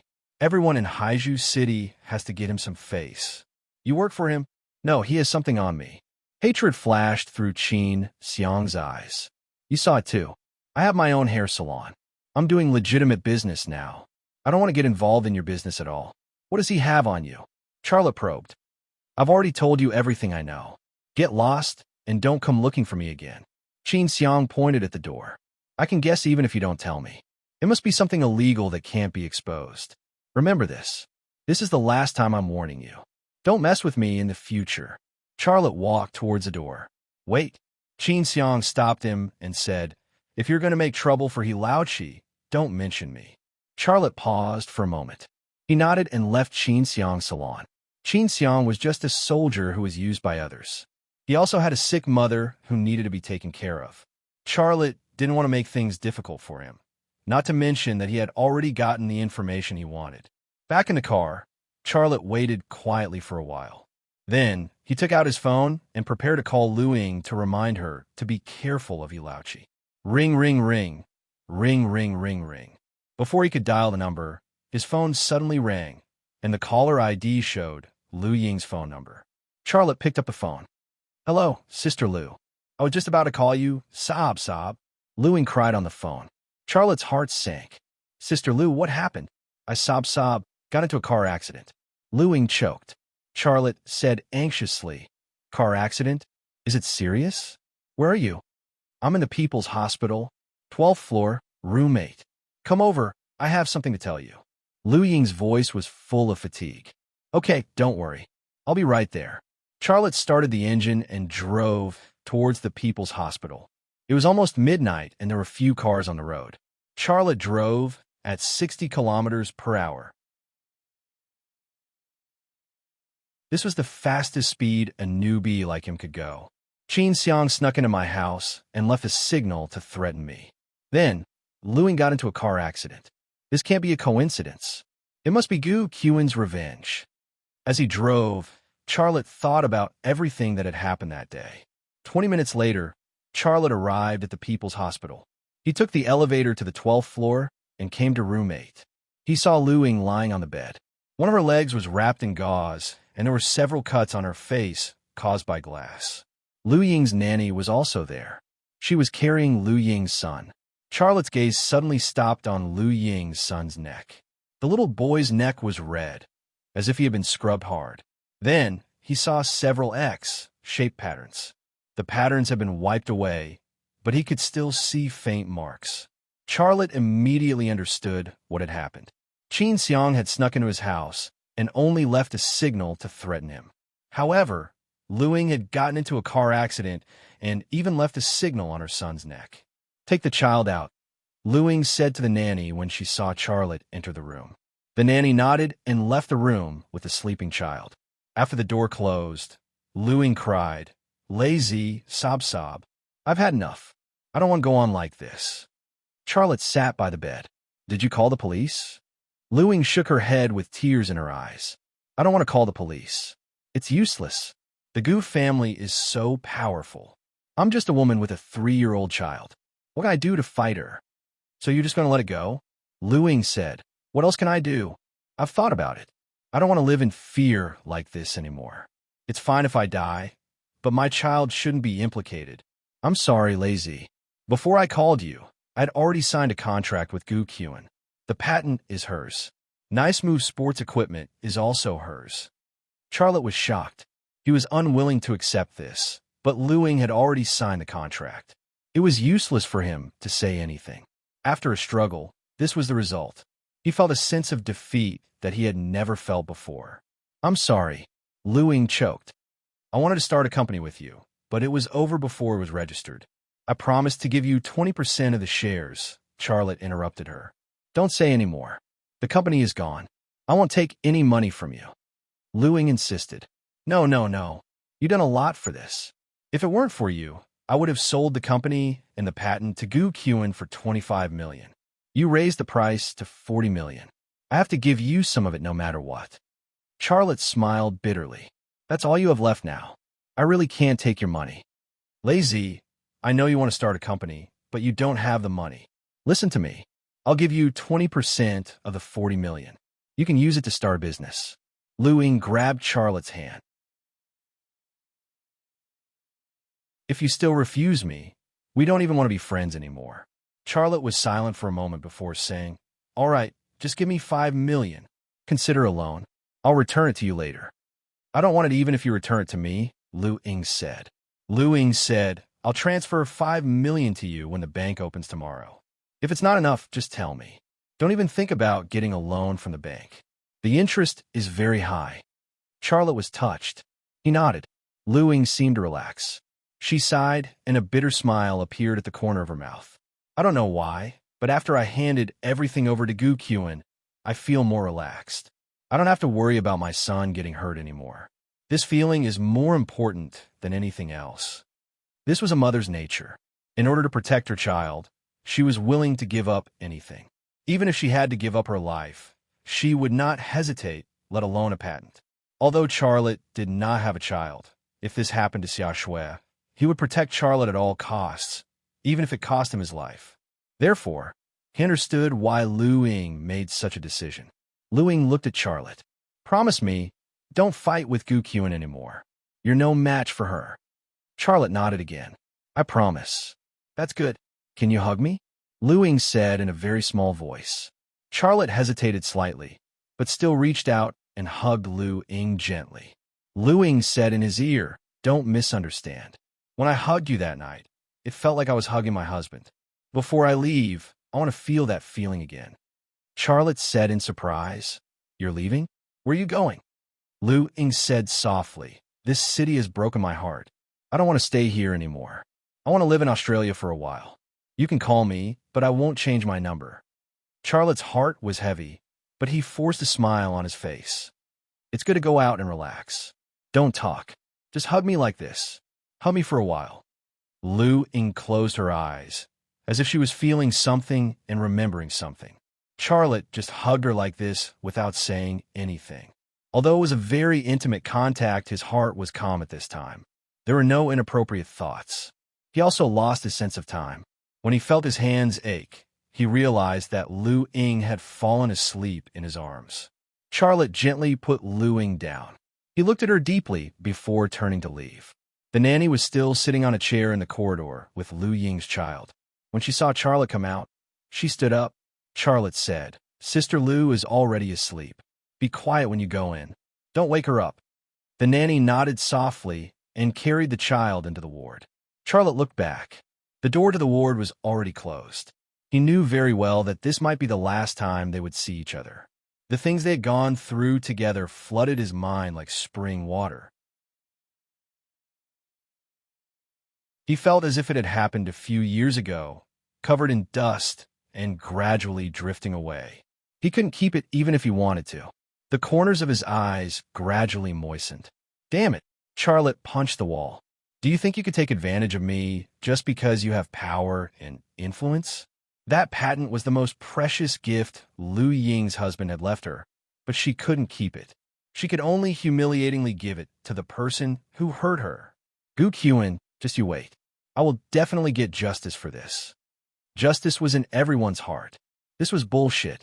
There was no such thing as justice in this world. Even if there was, it was fought for with fists and strength.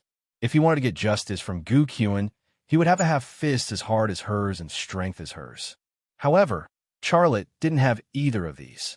However, he had time.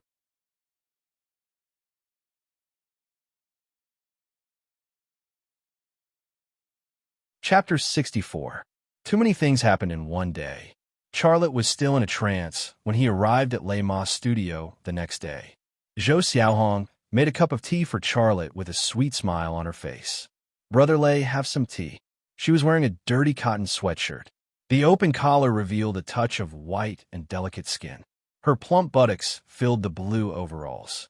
With the sunlight coming in through the windows and the red apple face, the simple and natural beauty unique to mountain women naturally entered Charlotte's eyes. His mood improved, and he smiled as he took the cup of tea from her and thanked her. Brother Lei, I processed a lot of parts for Yedong Sports yesterday, but Zhou Xiaohong was a little nervous. A lot of them are scrapped. You could deduct my salary. Charlotte said, it's okay. Just treat it as practice.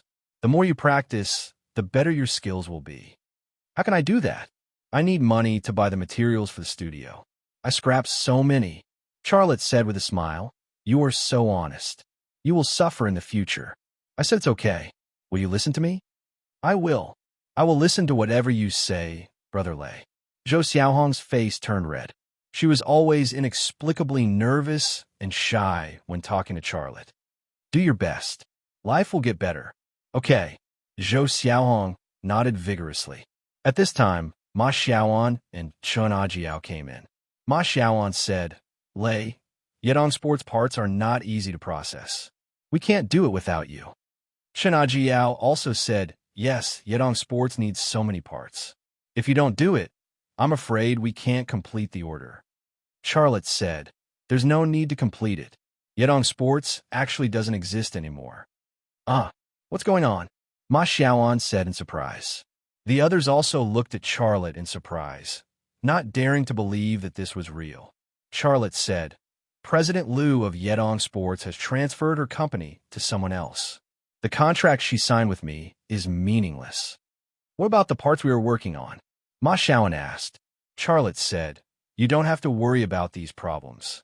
You've been tired for a few days. It's time for a good rest. I'll give you a holiday today. Have a good day. No one said anything. A good business deal had gone down the drain, and they were not in a good mood. Who said the order from Yedong Sports is meaningless? A woman's voice suddenly came from the door.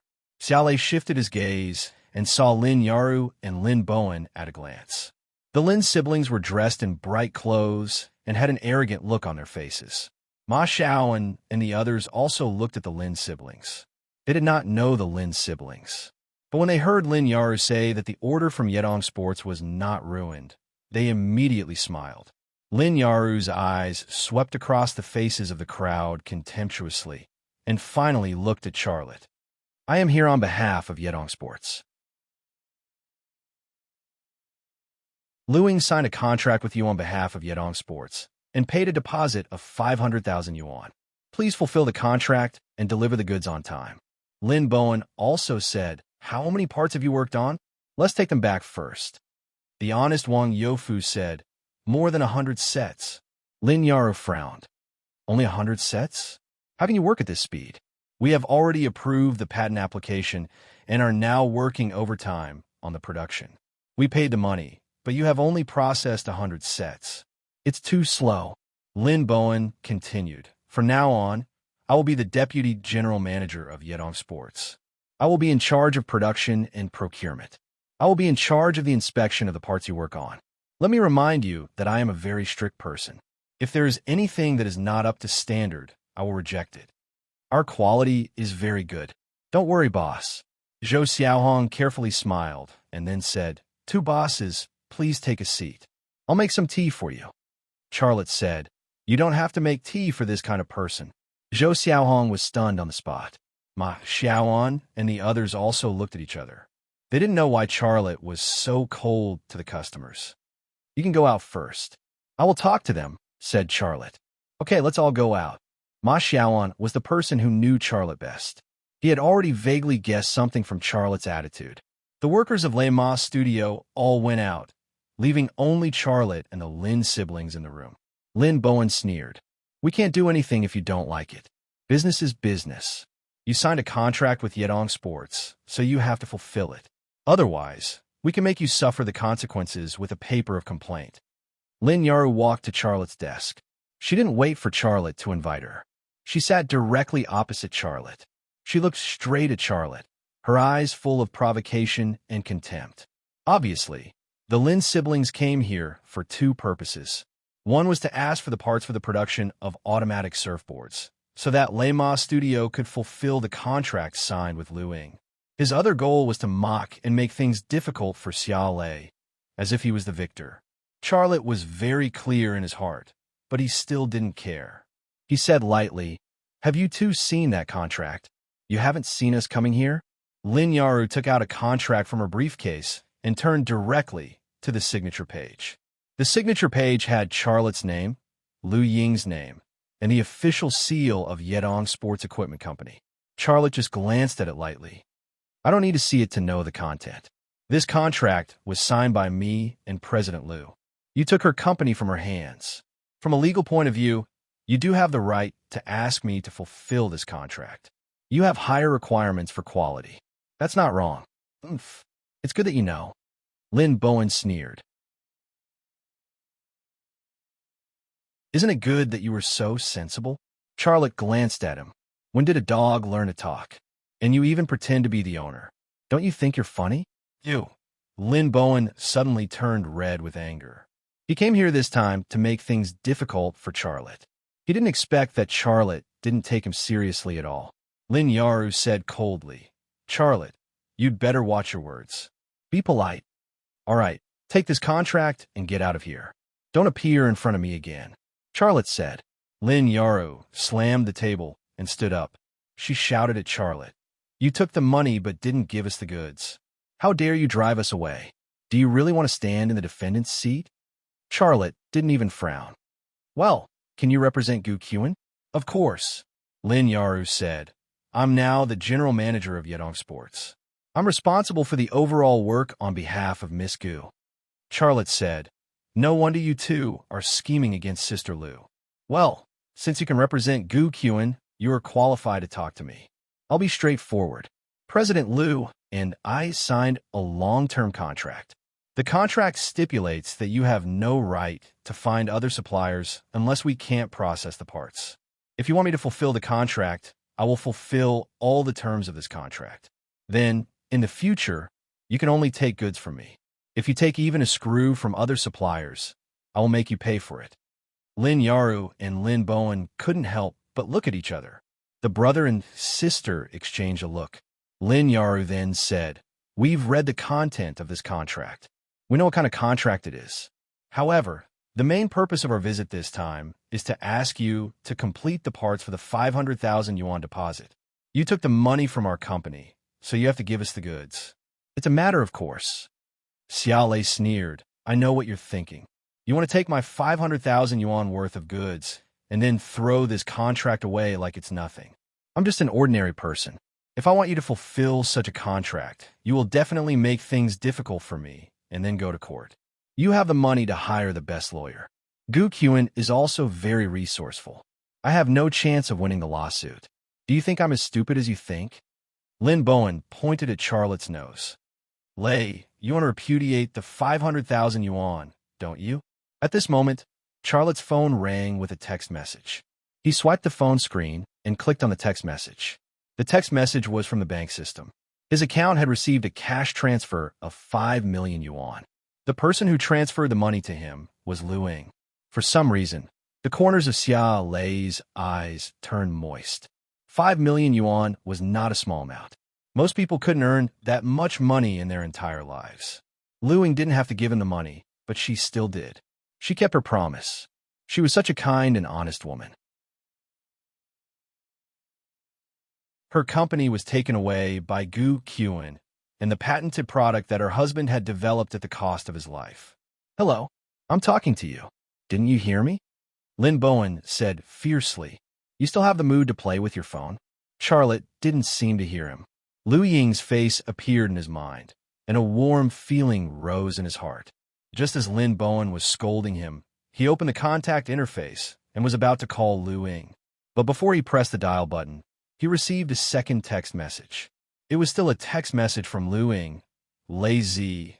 When you receive this text message, I've already left the bank for the airport. Please forgive me for leaving without saying goodbye. I'm afraid I can't hold back my tears. I don't know why, but when I'm with you, I can't help but think of my husband. He's like you, a kind and upright person. When he starts working, he doesn't care about his life. Sai, let's not talk about it. I think of him again, and my heart aches. I'm about to leave this sad place. Remember to think of me, and remember to call me. The next time we meet, I hope you'll bring your wife and child. There's one more thing I want to remind you. I'm guessing that someone will come to trouble you with the contract we signed. You don't have to worry. The contract stipulates the obligations and rights of both parties. If they come to trouble you, you can use the exclusive supply clause in the contract to demand from them. In addition, I didn't keep the receipt for the 500,000 yuan I transferred to you. I threw it in the bank's trash can. I believe you. I didn't think of keeping any receipt. Goodbye. Don't send me off." After reading the text message, Charlotte took a deep breath and then covered his face with his hands. He didn't want Lin Bowen and Lin Yaru to see the tears he shed for Lu Ying, because he felt that people like Lin Yaru and Lin Bowen didn't deserve him. "Surnamed Xia, do you have someone backing you in the underworld, or do you have someone backing you in the white world?" Lin Yaru had lost her patience. "I'm telling you, you have to pay the 500,000 yuan deposit on time. Otherwise, we'll meet in court. At that time, I'll not only ask you for 500,000 yuan, but I'll also ask you to compensate for the delay in our company's production. You can't afford it, even if you go bankrupt." Charlotte raised his head. "What 500,000 yuan?" "The 500,000 yuan Lu Ying transferred to you." Lin Bowen said sternly. "I took the money from the finance department and gave it to Lu Ying." "What? Do you want to renege on your debt? Are you sure that if you give the money to Lu Ying, she will give it to me?" Xia Lei said, "I've never received a transfer of 500,000 yuan. Do you have a receipt for the transfer? Take it out and let me have a look." "You mother asterisk cur," Lin Bowen cursed. Charlotte suddenly stood up and slapped Lin Bowen's face. With a crisp sound, Lin Bowen's body staggered and almost fell to the ground.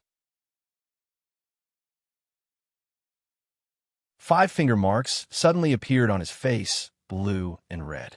Lin Yaru seemed to be afraid that Charlotte would hit her next. She hurriedly dodged, knocking over a chair and falling to the ground in embarrassment. Her legs were wide open, revealing a white thong. Grass and water were half covered and half exposed. She was in a very sorry state. "You dare hit me?" Lin Bowen covered his face and looked like he was about to explode. Charlotte coldly said, "Next time you come here, I'll hit you every time I see you. Don't think that you can do whatever you want just because you work for Gu Qian. If you want to deal with me, then come at me. I'll take it all. You wait for me." Lin Bowen pointed at Charlotte's nose. Lin Yaru climbed up from the ground. Her face was pale, and her eyes were like a poisonous snake. "Yaru, let's go. Someone will deal with him." Lin Bowen pulled Lin Yaru's hand. Charlotte grabbed the contract on the table and threw it at Lin Yaru's face. "Take your contract away. Don't think that you can use it to blackmail me. I'm not afraid to tell you that I can outsource all the parts you need. I can also transfer the quality problems to other companies. I advise you, if you want to produce normally, don't bother me. Get out. You have guts, you have guts." Lin Yaru bitterly looked at Charlotte, turned around, and left without looking back. The contract fell to the ground. Now it was just a few pieces of paper.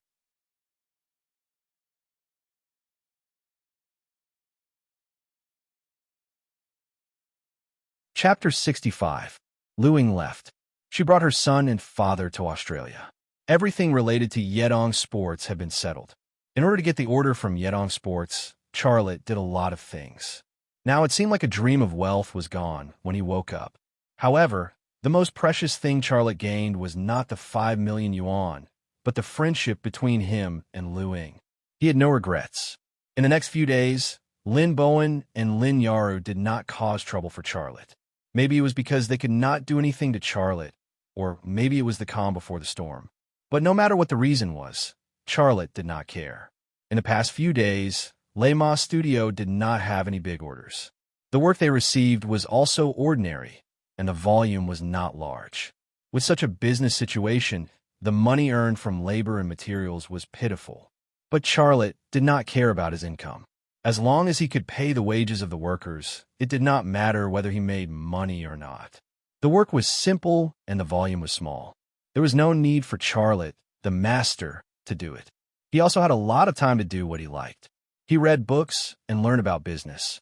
He went shopping and bought some practical gifts for the employees of Lema Studio, such as a bottle of shampoo for Chen Ajiao, a pair of high heels for Zhou Xiaohong, and 2 packs of cigarettes or a bottle of good wine for the men.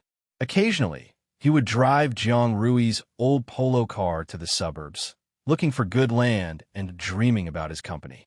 When he was not doing these things, Charlotte would go to a Wing Chun boxing school to learn Wing Chun boxing. In the past, Charlotte would not even dream of going to a boxing school to learn Wing Chun boxing, and there was no need for it. But now it was different. Because of Lu Ying, he had offended Gu Qian and He Laoqi, the big shot of Haizhu City's underworld.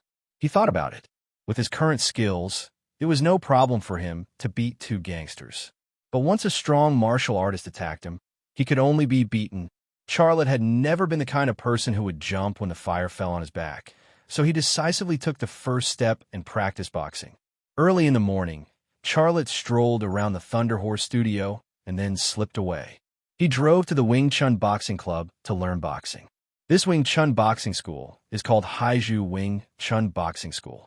The owner is Master Liang Zhengchun from Foshan. It is said that he is the descendant of Yin Wing Chun, the founder of Wing Chun boxing.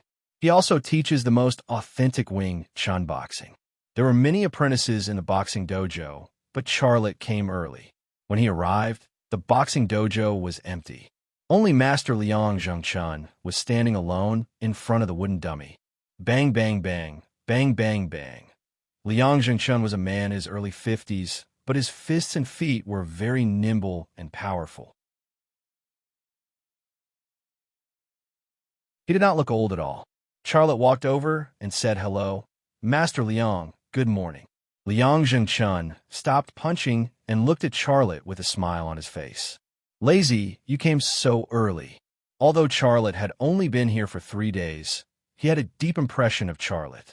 Charlotte smiled and said, I have nothing to do in the shop. I came early to practice. Liang Zhengchun said, well, you practice the small idea first. Let me see. The first stage of learning Wing Chun boxing is the small idea.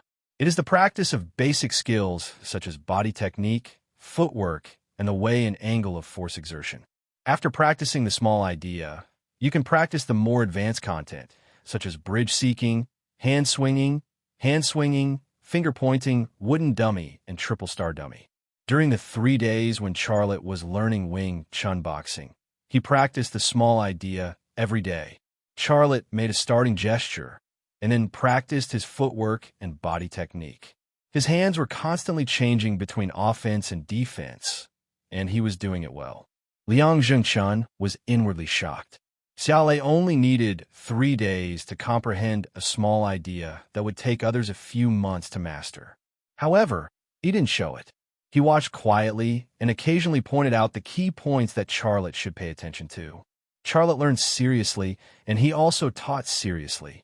A few minutes later, Liang Zhengchun said, stop. Let's stop here. Take a break, and then practice something else. Charlotte stopped his punching and feet and asked, Master Liang, how is my practice? Liang Zhengchun said, not bad. I have taught many students, and you are the fastest learner. My grandfather said that I learned fast, but I think you are faster than me now. Charlotte smiled and said nothing. He would never forget what he had seen with his left eye. He had memorized every single word of the teaching materials that Liang Zhengchun had given him. He also had a photographic memory of the moves that Liang Zhengchun had taught him. Of course, he was a fast learner. It was normal for him to surpass Liang Zhengchun's speed in the past. At this time, several students came in. Liang Zhengchun went to greet them and arrange for them to train. In the past, the apprentices had to kowtow and offer tea when they saw the master. Now the times have changed. The master has become the master, and the apprentices have become the students. The master has to take care of the students and have a good attitude. That's right. If the service attitude is bad, the students will go to learn judo and taekwondo, who will come to learn Wing Chun. The students who came were all old students, and they had more than 1 year of schooling. The leader of the group was Lu Sheng. He was a retired Special Forces soldier. He was good at Sanda and had learned Wing Chun for 3 years. He was the most powerful student here, and he was popular. The young students would call him Brother Sheng to show their respect. "Ah Sheng, why are you so early today?" Liang Zhengchun greeted him with a smile on his face. Lu Sheng was also polite. "Good morning, Master Liang. The boss is going abroad today. I can't go with him because I don't have a visa. I have nothing to do at home, so I came to practice." He was a professional bodyguard. The other students also greeted Liang Zhengchun, their attitudes also very respectful. Then, the students began to practice. They held hands and feet, and some even fought with each other. The scene was very lively. Charlotte was envious. Unfortunately, he didn't have a partner to practice hands and feet with. He watched for a while, walked straight to the wooden dummy, and imitated Liang Zhengchun's previous movements. Wooden dummy training was already a very advanced course in Wing Chun. Without more than 1 year of schooling, it was impossible to do it. However, that was only the case for others. Such a restriction was almost negligible for Xiao Lei. As long as he tried to recall, Liang Zhengchun's movements would appear in his mind one by one. When he punched, which direction he punched, where he punched, and so on, he could remember everything without missing a single detail. After that, he just needed to follow Liang Zhengchun's instructions. Bang, bang, bang, bang, bang, bang. Compared to Liang Zhengchun's skillful movements, Charlotte's wooden dummy training was slightly stiff. His reaction seemed to always be half a beat slower. But the accuracy of his movements was passable. He hit methodically. He looked like a person who had been practicing wooden dummy training for several months. Liang Zhengchun was surprised to see Charlotte hitting the wooden dummy in the corner. He didn't say it, but in his heart, he couldn't help but say, "This kid is strange. It's only the 4th day, and he already dares to hit the wooden dummy. I used to practice for a year before I dared to hit the wooden dummy training. Nowadays, are there still martial arts geniuses?" At this time, Lu Sheng finished his hand-to-hand training with the student. He walked over to Charlotte. Charlotte didn't notice Lu Sheng coming over. He was immersed in imitating Liang Zhengchun's movements. In the beginning, his imitation was always half a beat slower. But as he practiced, he got the feeling. The delay in his movements weakened, and he was very close to Liang Zhengchun's speed. Bang, bang, bang, bang, bang, bang. His fists and feet hit the hard wooden dummy. His bones and muscles hurt, but Charlotte ignored this pain. Thinking of Lu Ying's crying face, thinking of what had happened to her, thinking of Gu Qian, thinking of Lin Bowen and Lin Yaru, he couldn't help but feel a surge of anger in his heart. Pain was not worth mentioning in front of this anger. "One day, I will beat Gu Qian like a wooden dummy." Charlotte practiced even harder with such a thought in his heart. "Hey kid, make way." Lu Sheng said with a frown. In this Wing Chun Kung Fu school, except for Liang Zhengchun, when others saw him, they would politely call him Brother Sheng. If he wanted to practice, others would immediately let him practice. But Charlotte didn't even look at him, which made his heart a little uncomfortable. Xiao Lei's mind was filled with the movements of Liang Zhengchun hitting the wooden dummies. He didn't notice that Lu Sheng was already standing behind him and talking to him. His fists and feet hit the wooden dummies quickly and smoothly. His movements were almost not inferior to any old student who had practiced Wing Chun Kung Fu for 1 or 2 years. Kid, are you deaf? Lu Sheng suddenly reached out and grabbed Charlotte's shoulder. He pulled hard and threw Charlotte out. When Charlotte reacted, his feet were already off the ground. Bang! Charlotte was firmly thrown to the ground. At this time, he discovered that Lu Sheng had knocked him down. What are you doing? Charlotte was a little confused. He didn't know what happened. Lu Sheng grinned. You've only been here for a few days, and you already dared to hit the wooden dummy. I saw that you looked very powerful, so I wanted to try your skills. You're not bad. I thought I could throw you to the door, but you only flew 3 meters. Charlotte suddenly understood. This Lu Sheng was not pleasing to his eyes and deliberately came to find trouble with him. What? Not convinced? If not convinced, we can have a fight. I'll let you have 3 moves without fighting back. Lu Sheng looked at Charlotte with provocative eyes. Do you dare? Young people are brave. If you don't fight back after being beaten, can you still be called a man? Charlotte climbed up from the ground. Let's fight. Lu Sheng was stunned for a moment. You really dare to fight me? I really can't beat you. But this and dare are 2 different things. I can't beat you, but I'm not afraid of you. I dare to fight with you, Charlotte said. Lu Sheng smiled and somewhat unusually gave a thumbs up to Charlotte. You're a man. I'll hold back later. Charlotte didn't speak and made a starting gesture. Liang Jingchun hurriedly came over and shouted, What are you doing? Did I teach you Wing Chun fist for fighting? If you want to fight, go out and fight. Don't fight here.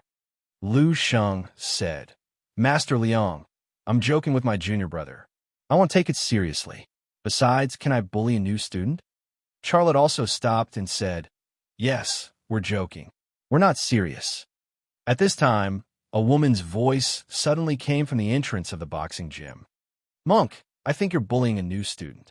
Xiaolei looked in the direction of the voice and saw the woman walking in through the door. You're tuning in to the Warrior Lore YouTube channel. Don't forget to subscribe and join us on this journey to catch the most captivating stories.